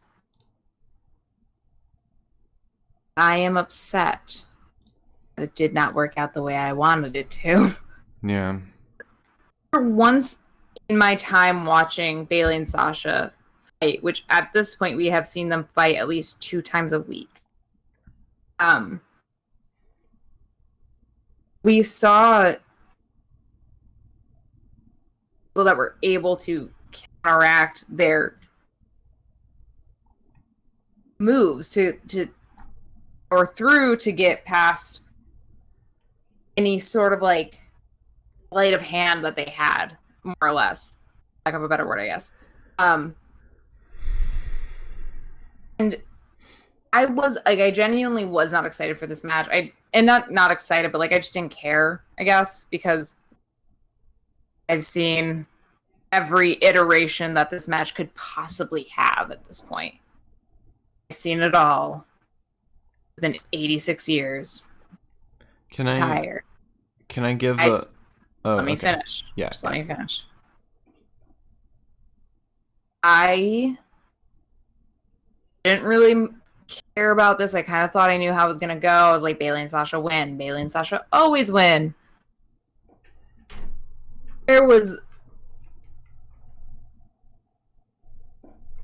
Fury sent a heel to Sasha's face, and she was knocked down, blackout on. And Kairi covered. And for a second, I was like, oh my god, this is happening tonight. I haven't seen a title change hands once, have we? What do you mean? Like at all? Oh, yeah, we have. We've seen Alexa and Nikki lose their tag team champion. We've also seen now Adam Cole. Okay, yeah, sure. I guess I'm lying. I guess maybe it mattered more to me because it was Bayley and Sasha. But for a second, I was like, oh my god, this is happening. This is happening now. Like, stupid me, of course, because they have matches. They both have matches at Extreme Rules. I figured they lose the tag team championships. Suddenly, their merit as tag team 80s is kind of gone. And thus, implosion. But then, as Kyrie covered, Bayley pulled her off. And suddenly I cared. I cared way too late in the match. Because then they lost. I have a little prediction. Little one. I believe that when they lose their titles, they're going to lose everything. They're going to lose every title that they have, every title opportunity they could get. And this is a bold prediction right now. And don't count this as my official prediction yet. Sasha's going to lose to Asuka at Extreme Rules. Bayley's going to lose to Nikki at Extreme Rules, losing her SmackDown Women's Champion title. And then shortly after, whether it be the next SmackDown, next Raw, or the week after, Sasha and Bayley are going to lose their tag team titles too. They're going to be rock bottom. Okay, yeah, that's fair. A fair assumption, at least. I do assume that when they lose, whenever that lucky day may be, I assume it's gonna have to be like a starting from nothing. In a weird way, I kind of hope that it's... I don't think Sasha needs to come from nothing at this point. Mm-hmm. I think Bayley does. So that's kind of why I thought, well, they lose the tag team championship and then they don't have that bonding them anymore, I guess. So I think even to the slightest degree of your prediction, if Bayley were to lose her title at Extreme Rules, and all she has left is her tag team title. Bayley Uno strap. Bayley Uno strap. Let me grab a tissue real quick and In the meantime, let's go to Curtain Watch 2020. They're still moving. They are still moving. Curtain Watch 2020. Curtain still moving. draft. I'm gonna try to pretend that this is not a ghost. If I have a draft, I really hope so. But also it makes no sense because I am sweating so bad. But it's hot out. It's not like it's winter. I'm hoping you're right and it is a draft. I'm hoping I'm right too. Do you want to move into our bests of the night? Okay, so you are most likely going to hate me for the promo of the night. Well, I'll just get that out of the way real quick. So first you had VIP Lounge with Dolph, with Drew coming out shortly after. Then you had Andrade, Angel, and Zelina interview. Then you had the Ruby Riott interview with the Iconics and Bianca Belair, which is good because we got our first reveal of Bianca Belair. We got the R-Truth promo with Ricochet and Cedric, followed by Tozawa, which that was a great promo. I will give them that. That was perfect. Then you had the Murphy and Seth promo. Then you had the Rick and Big Show promo, which that was good. You had the Randy Orton promo, which featured our wonderful grandpa, Ric Flair, trying to show Randy a nice, cute picture of a cat he found on Facebook. Then after that, you had Ricochet, Cedric, MVP, and Bobby, which was followed up by the fight between Drew and Dolph backstage. It was a nice little moment. And then one of my favorite promos of the night, I'm not going to say it's my promo, but Big Show getting so pissed. Big Show saying 2 words while seething, steam coming out of his ears, and then just walking out. And then, who was it, Charlie? Was it Charlie doing the interview? I think it was Sarah. Sarah had no idea what to do. She was just clueless. So it's a tough night. I'm definitely going to narrow it down to the Big Show interview, VIP Lounge, the R-Truth promo, and the Ricochet, Cedric, MVP, Bobby promo featuring Dolph and Drew.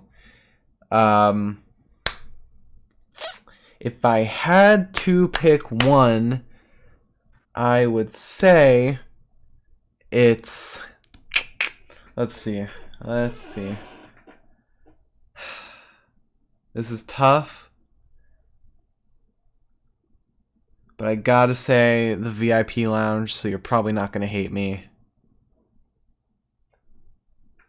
If I can watch Drew McIntyre elbow Dolph Ziggler in the face 24/7, 65, 97, they made me watch all of Reno 911. I would. I was initially gonna say the last Big Show interview as my favorite, just because of Angry Big Show. Yeah, the Angry Big Show's kind of scary. Like, I would think that normal Big Show would be scary because he's like 7 foot, whatever. Maybe after spine compression, inches under. But the promo tonight, I think the problem with Drew McIntyre promos is that promos that he's in right now, every single one so far has been like either important to a story or just like emotionally significant, and it throws me every time. My first thoughts were, while watching tonight, like, yes, this was interesting, but we didn't really see anything new. We didn't see any new developments from Drew or Dolph or MVP. But then you mentioned during the podcast that we're starting to see the Scottish Psychopath. We're starting to see that, and you made a good point where not only did Drew yell at Dolph, but he also punched Dolph in the face and then made MVP flinch.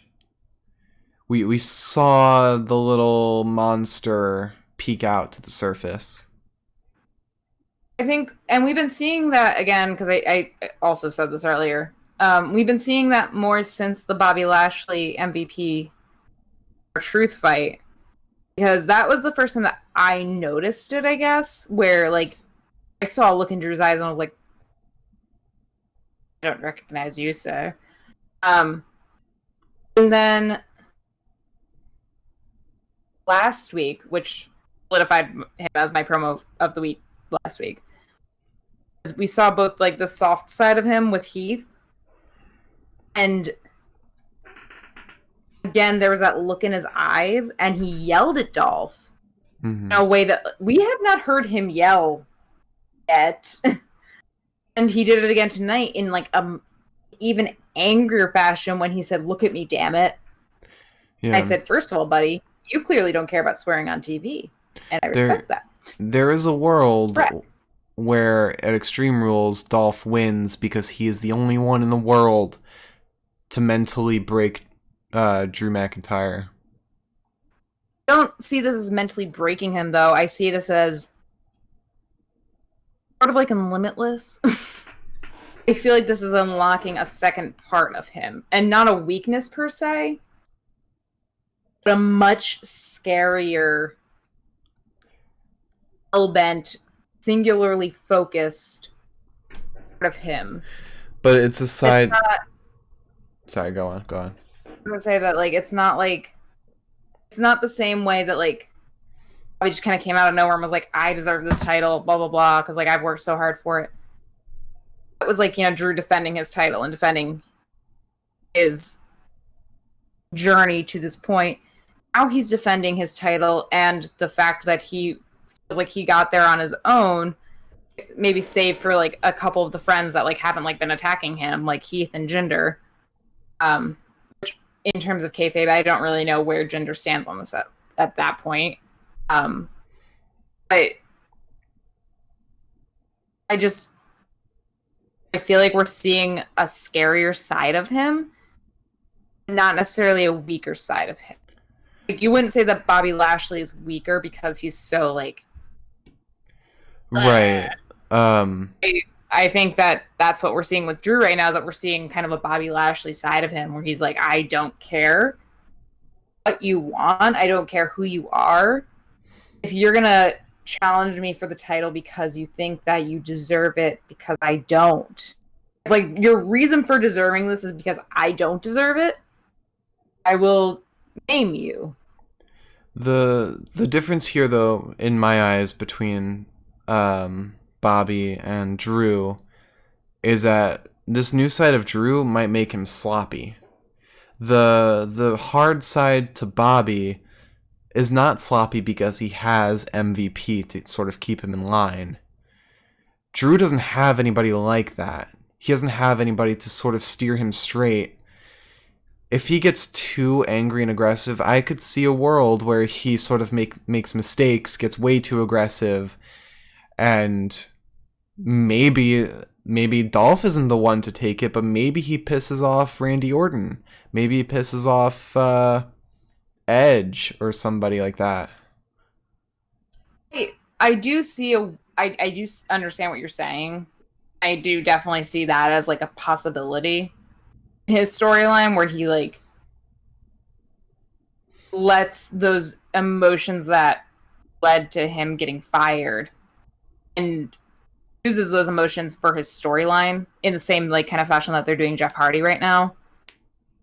I 100% could see that being something that happens. So far, and when you consider the fact that this is the last Raw we're going to see before the pay-per-view, so far, Drew, most we have seen of Drew like failing to silence Dolph was a missed Claymore when they were doing the contract signing. At this point now, like he a nice clean elbow to Dolph's chin or neck or whatever. No missing whatsoever, just focused. And Dolph attacked him backstage, got a couple hits in, but Drew just picked him up and threw him away. So I don't see that happening this weekend at all. I see where you're coming from. I see that could work. I don't know if I would do that this early on, though, only because I don't like the face you're making, by the way. Put the hand on. Hang on. Dang. Sorry. I will drag this out another hour. I just don't think that because of how hard he fought, and because I think that there's a part of Vince McMahon that's kind of like, I really shouldn't have cut him off at like in 2015. That was probably my mistake. I think WWE sort of feels like they owe him something, and he's proven himself in and out of the ring, in and out of character, to be like the right person for this. I don't think that that's going to happen this pay-per-view, and I really don't even think it's going to happen next pay-per-view. Fair points. What's the face for? So I just had an idea of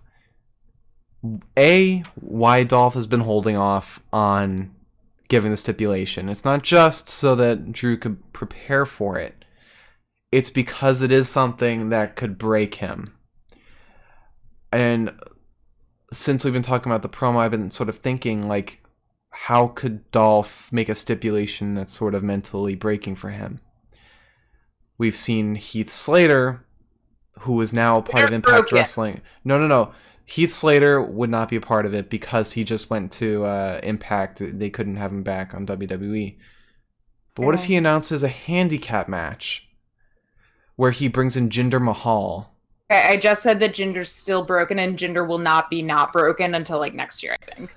But maybe they're trying to hold off on him saying he's okay so that they could reveal him. We've talked about this so many times before, and I don't know why you keep doing this. I'm almost positive that Jinder Mahal is going to be broken until 2021. I judging by the pictures, judging by everything that I've heard about him recently, buddy old boy is he's not doing hot. Okay. I was just making a little bold prediction that not so much a prediction, but a cool scenario I thought of. The thing is that he definitely I mean, that would be cool. And also heartbreaking all at once. First of all, I don't think that Jinder Mahal, as Raj Singh, the real person, I don't think that he would want that to be how Drew loses his title. Like, I'm sure he wants the title. Everyone wants that title. I don't think that's how he would want to do it. I think if he were to take that title from his friend, I think he would want to do it himself, like specifically himself. But it weren't for the fact that like trainers all thought that his injury was like nothing, it's fine. That could have been a chance. But because they thought it was nothing, that it turned out to be quite a bit of something. Mm-hmm. Sadly, I do not see your prediction working. Wasn't so much a prediction. Before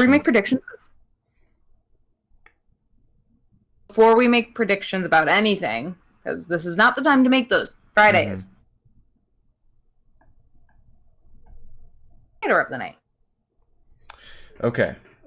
So you're going to disagree with me on about at least half of these.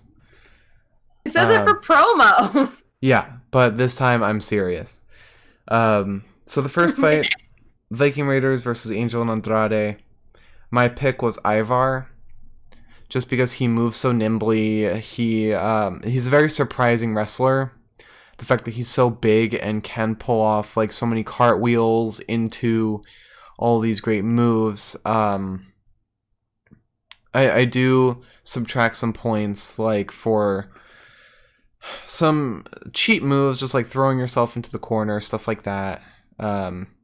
Stuff that's not so impressive, but I definitely think Ivar is the most impressive in that fight, which is kind of sucks because Andrade and Angel were supposed to be the focus of that fight.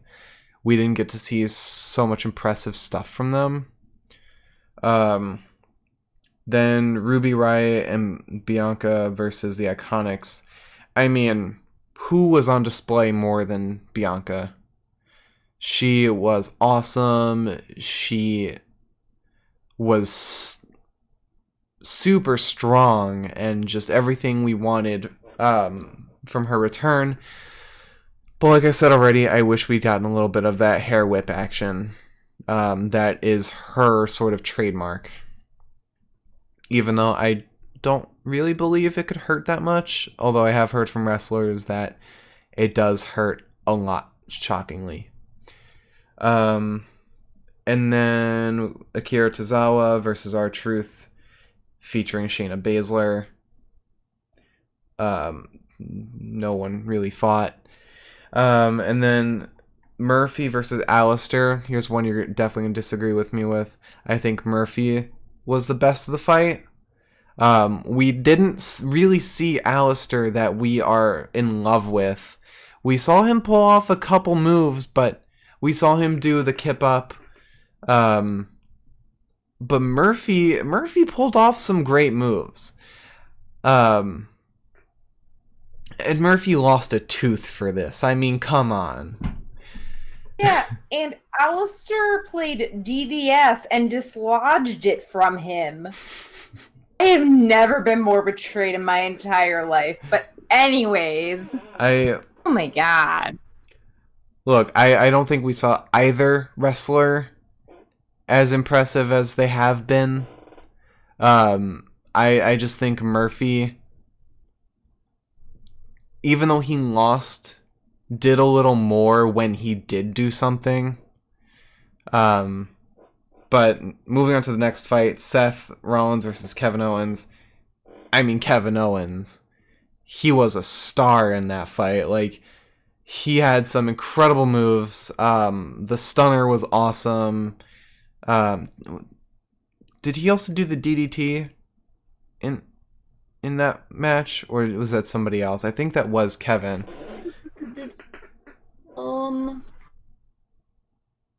I think it was, because that fight was so long. I typed. No, it is kick to the balls and a DDT to Seth. Oh yes, Kevin Owens did a DDT. Yeah, and it was such like a good showing from Kevin, both in terms of wrestling and in character. We did see some of those generic moves of like just tossing yourself in the corner, stuff like that I wish we would see less of. But I mean, he was still amazing all around. And this is definitely the best we've seen of Kevin Owens in a long time, mostly because he has mostly been just like host of the KO show and friend of Rey. This is where we actually got to see him as a star. And then you have R-Truth versus Randy Orton. My pick here is R-Truth is my pick for this, just because of that amazing bait from him. This is the smartest we've seen R-Truth, in all honesty. He went up against the Legend Killer and managed to bait him and get off some punches. I could see R-Truth eventually going for a title, going against the title. Another title, like the US title. I want to see him against MVP again. I want to see him bring Pretty Ricky out.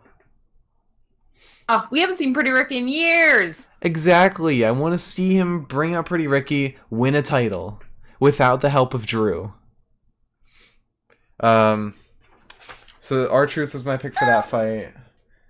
His title was never on the line when he fought with Drew, just so you remember. He put Drew's title on the line and then called it a day. I'm just saying, that's the only fight he's won in the past recently that had... yeah, this is the only fight he's won recently, and it was because of Drew. And then you had Bobby versus Ricochet. Another one you'll disagree with me with. I picked Bobby for this.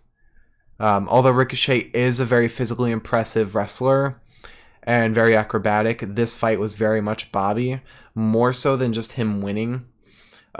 We saw some incredible moves that I don't even know the names of, where he kind of had Ricochet on his one shoulder and then like barrel rolled him in the air, like threw him onto the ground. And Bobby is very, very impressive when he's not just full Nelsoning. I love his moves, and I wish we would see more finishers from him that aren't just his full Nelson. But in terms of his fighting and his character today, I think he was flawless. Because although we think he needs more finishers, his full Nelson is signature. It's what makes him unstoppable right now. The fact that nobody can break out of it. But moving on to the last fight, Sasha Banks and Bayley versus Kabuki Warriors. Kairi all day. Kairi was the highlight of this match. she took on both Sasha and Bayley at the same time so many times in this fight. She was impressive all around. Just like Bobby, she was flawless. I mean, although she lost, she didn't really like falter in any way. She didn't do anything that seemed hammed up. She didn't she was just perfect strides all the way through. And I cannot wait to see her win a match. I think we've been long overdue, especially since we haven't seen her in a while. The last match she had, she lost, right? It was against Sasha last week. I don't remember now, actually. Or was it a tag team? I was very. I feel like it ended in DQ. It was. I have it here. No, I don't have it here. I think it ended in DQ. Okay. Yes, I remember now. But yeah, this is amazing Kyrie that I want to see more of. I want to see her win, and I want to see her take away the tag team title from Bayley and Sasha, which I think they've been waiting for her to come back to do. So it comes down to Kairi Sane and Bobby Lashley. And as far as who I enjoy watching more, who has the more stylistic moves, and who is all around fun to watch, it's Kairi Sane. She is my pick for fighter. Did you think I was talking about Bobby Lashley and I was saying fun to watch and stylistic? I don't know. I just kind of assumed that you were saying stuff for the sake of saying stuff without. No, I mean. Oh no! I was gonna have to like fight you. No, I was close to picking Bobby. If Bobby was in the main event fight, if Bobby had a main event fight today, it would have been him. But no, it was very obviously Kairi. For as long as Bobby ends his fights with a full Nelson, I won't choose him. I won't. That's that. That's that on that. Anyway, agree to disagree. Kairi was my pick for tonight. Oh boy. Oh boy. Can I guess who you're gonna pick? Huh? Can I guess who you're gonna pick? You can. Kevin Owens.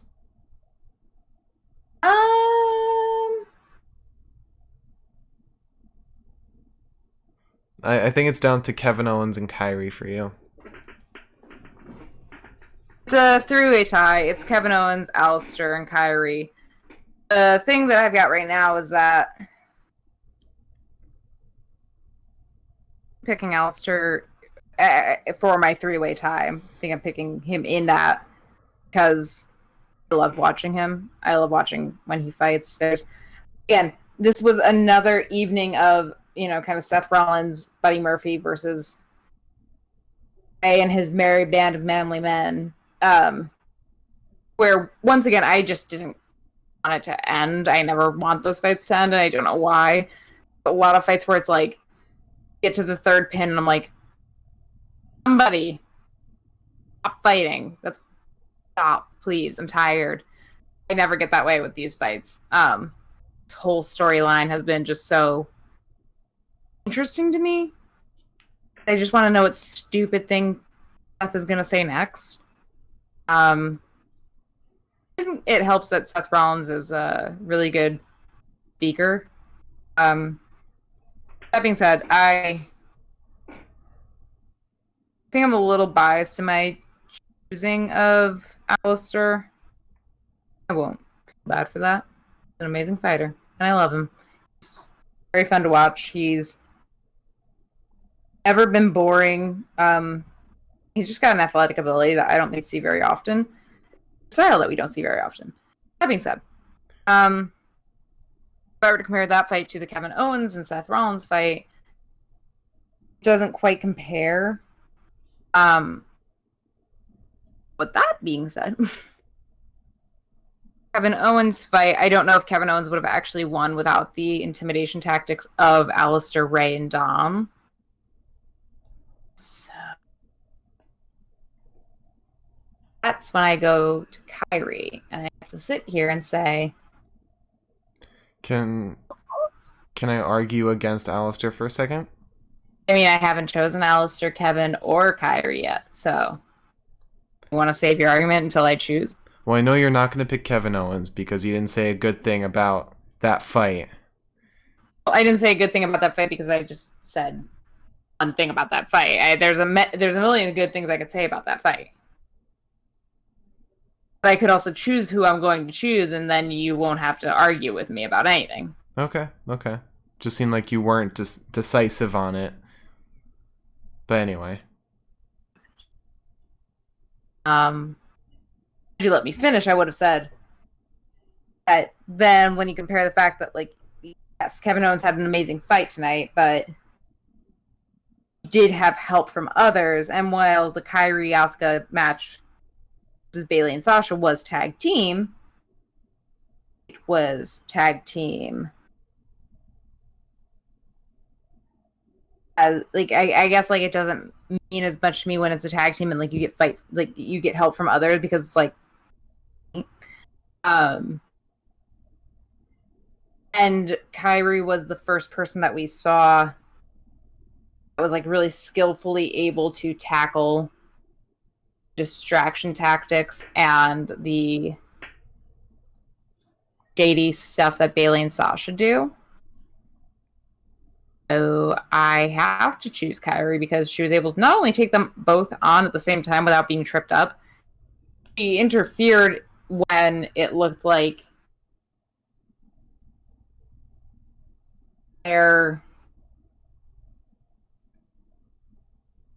sketchy sleight of hand was going to go the match, which ultimately it did, but you rarely get to see somebody, like, kind of standing up against them in a way that, like, is useful. So that is why Kyrie will also be my fighter of the night. It makes the most sense. And God, I really just hope that we see her again sometime soon. Yeah, for sure. That's why I told you didn't need to argue with me on this. What's your fight of the night, champ? So, first you had Viking Raiders versus Angel and Andrade, which was a good fight to start off. Very much enjoyed seeing an elimination match, which we don't get to see much of. Viking Raiders were awesome. Angel and Andrade, we got a little more of their story. As things progressed, things are alluded to for the future. Things have sort of been referenced from the past. People were on the same page. So it was a good fight. A great fight, actually. Then after that, Ruby Riott and Bianca Belair versus Iconics. This was nothing more than showing off Bianca. It wasn't a two-sided fight. It was very much just a beatdown. And had it been more two-sided, I would have enjoyed it more. And mostly because I don't see a future where Bianca stays with Ruby. I think this was just a weird way to bring Bianca back. Ruby's definitely going to come back with Liv. Bianca's probably going to do her own thing. So it doesn't really have the stepping stones of a story to make it an amazing fight. And then you had Akira Tozawa versus R-Truth featuring Shayna Baszler. I didn't hate this. I didn't hate Shayna coming back. I've kind of been missing her. We needed sort of a female heel that's not Bayley and Sasha. We have Nia Jax, but nobody likes her. Not because she's a heel, but because she is not a good wrestler. Shayna is, I think, exactly what they needed right now. Wish she would be on SmackDown, but that's another conversation for a different day. But it wasn't much of a fight to even consider. Then you had Murphy versus Alistair. Ended in DQ, which I normally like to stray away from fights that end in DQ for my fight of the night. I don't think we saw either wrestler at their best. They were both good today, but definitely nowhere near the standard that we've come to know. Then you had Seth versus Kevin, which was a great fight. Not just one of those Seth Rollins fights where they're sort of just trying to elongate the storyline. This was more progress. This was showing off Kevin Owens. This was the Rey Mysterio family coming together and weakening Seth Rollins. And then you had R-Truth versus Randy. Again, not a fight I hated. It was nice to see R-Truth be really smart. Nice to see him get some hits on Randy. Very promising for R-Truth going forward. And it makes me want to see Randy Orton go against people who aren't necessarily in his skill set. I want to see him dominate. I want to see him just, like, destroy people. And for those people to sort of have a leg up at some points. I want to see him go against, like, Dolph Ziggler. I want to see him go against, like, who hasn't he gone up against? Maybe, like, a destroyed Seth Rollins. Or Umberto. But with that said, it wasn't much of a fight to consider at this point. And then you had Bobby Lashley versus Ricochet, aka the Bobby Lashley Show. Saw a little bit of Ricochet, not so much to consider a two-way street. Bobby was incredibly impressive. I want to see him go up against like a Drew McIntyre type wrestler, someone who is very much on his skill level. And now that his wife is out of his picture, we can get a very much wrestler on wrestler fight. I feel like we also need to have MVP out of the picture for that, though. Yeah. I feel like MVP is like annoying me more with Bobby Lashley. Yeah, I want to see Bobby as the Almighty, which he used to be. I feel like he's not Almighty anymore. I want him back on that level, and maybe getting a title will bring him there.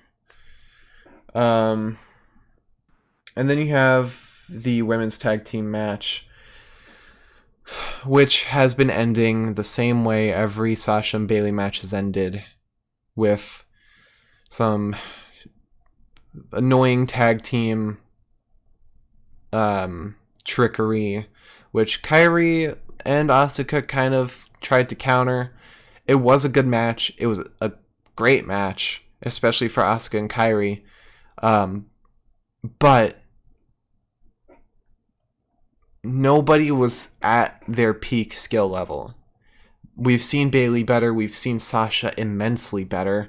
We've seen Asuka so much better. The only one we saw really anywhere near her peak was Kairi. And that's because this was basically her match.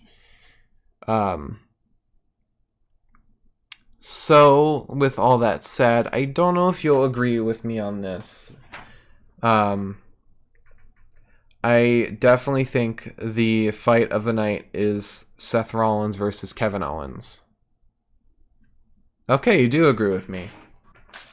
I do agree with you. Yeah, I do. As I said, was it like 5, 10? I don't know how writing works for WWE, but if there's like a specific person in charge of like Seth Rollins storyline, like just one specific person.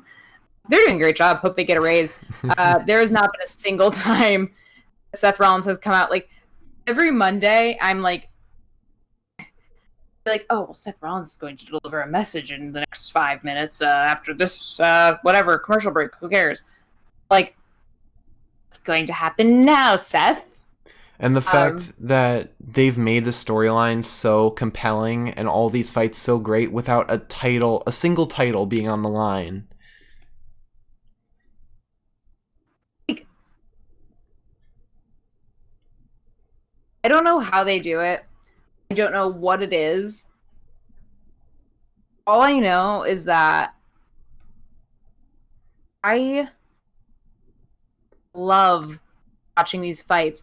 And it's almost like when you're watching a movie and you're like, oh, it's been 3 hours. Yet I'm still enjoying it. That's weird. Like, I know this has been going on for like a minute now since Money in the Bank, basically. But every time I see a new fight, and I know I complain like, oh, we've seen Bayley and Asuka and Sasha and Kyrie and all that, and like Bayley and Sasha and Alexa and Nikki a million times. I'm annoyed. I'm tired. I'm not tired of Seth and Rey and Alistair. Kevin's new, I guess. Like Seth, Buddy, Rey, Alistair, Umberto. I'm not tired of it. I'm not exhausted. There's a story. The story develops every episode. Like, kudos to Seth's, like, acting ability. I think that's what helps it. There's a cat right under me. That was terrifying. It is always so fun to watch these fights, regardless of who's in them. I was worried when Kevin Owens was supposed to be fighting Seth. I was like, oh, I don't think I'm going to enjoy it as much. No. I still enjoyed the hell out of this fight. It also helps how you have an amazingly good guy that we know Kevin Owens is, and the incredible heel that Seth Rollins is. Plus, it says a lot about their writing ability when they literally lose a member of Seth Rollins' crew due to unforeseen circumstances, and they still manage to keep everything on track and compelling. It's kudos to them, honestly.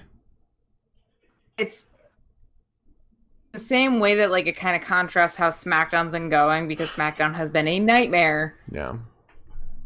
The fact that like there's been weird stuff happening, this storyline has been going on since before coronavirus hit WWE hard, or hard enough that we found out.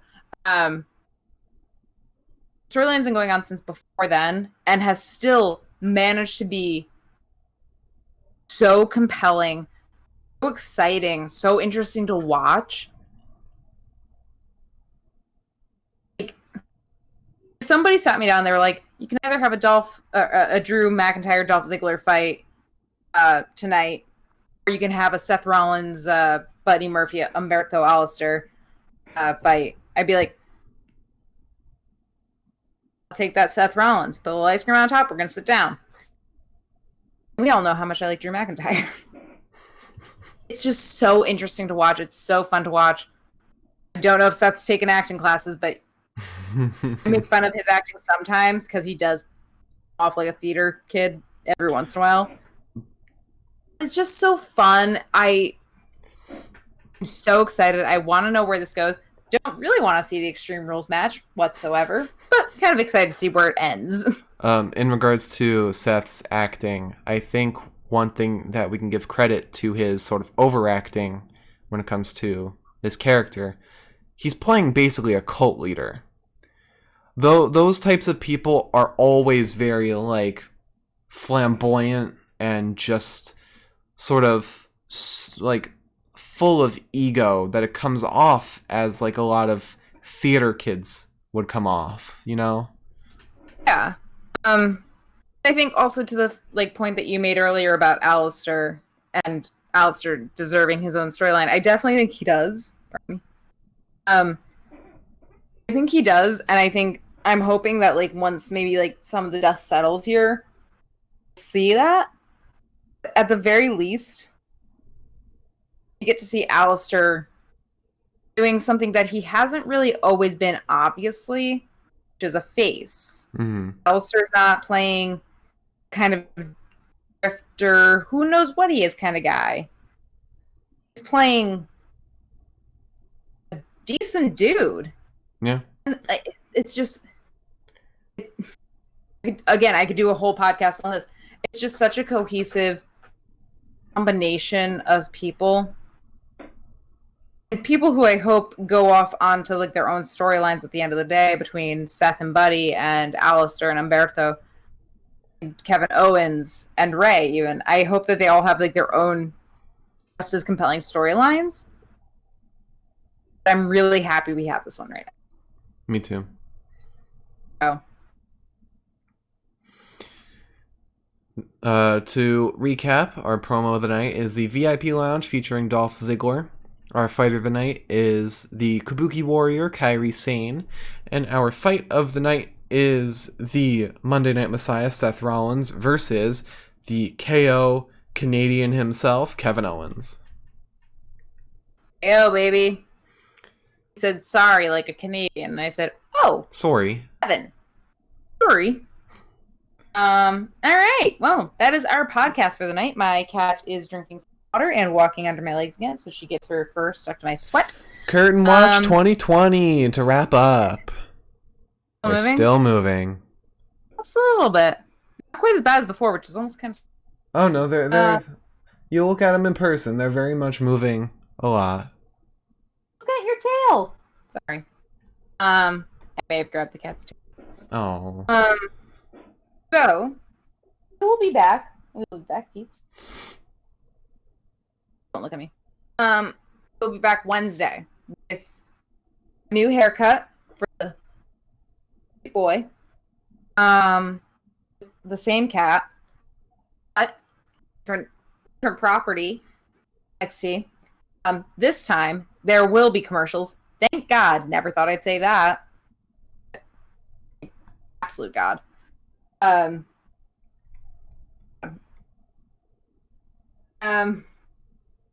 We'll be back for NXT on Wednesday. Marcus, would you like to go through all of our social media handles? Yes, first off, if you enjoyed, please follow the stream. This is our primary outlet for our podcast. You can always watch us live. Every day we go live right here. And following is the best way for you to stay in tune with when exactly we go live. Another way to find out is through our Twitter, which is at the Pinfall Cast.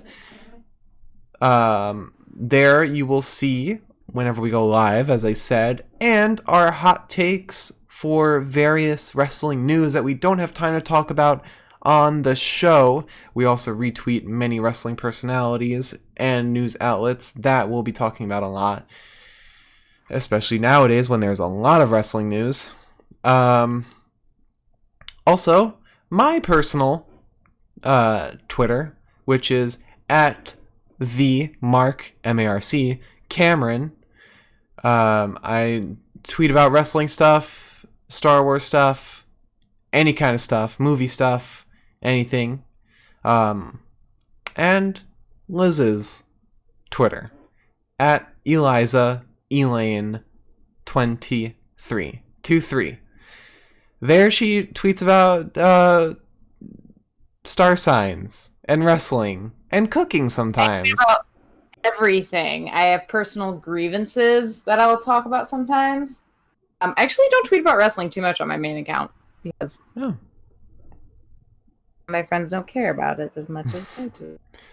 And I'm a little messed up. And if you missed some of the podcasts or missed one of the past podcasts, go to our YouTube, which is the Pinfall Podcast. Who could have guessed? You can watch all of our past podcasts there, as well as this one, if you missed some of it.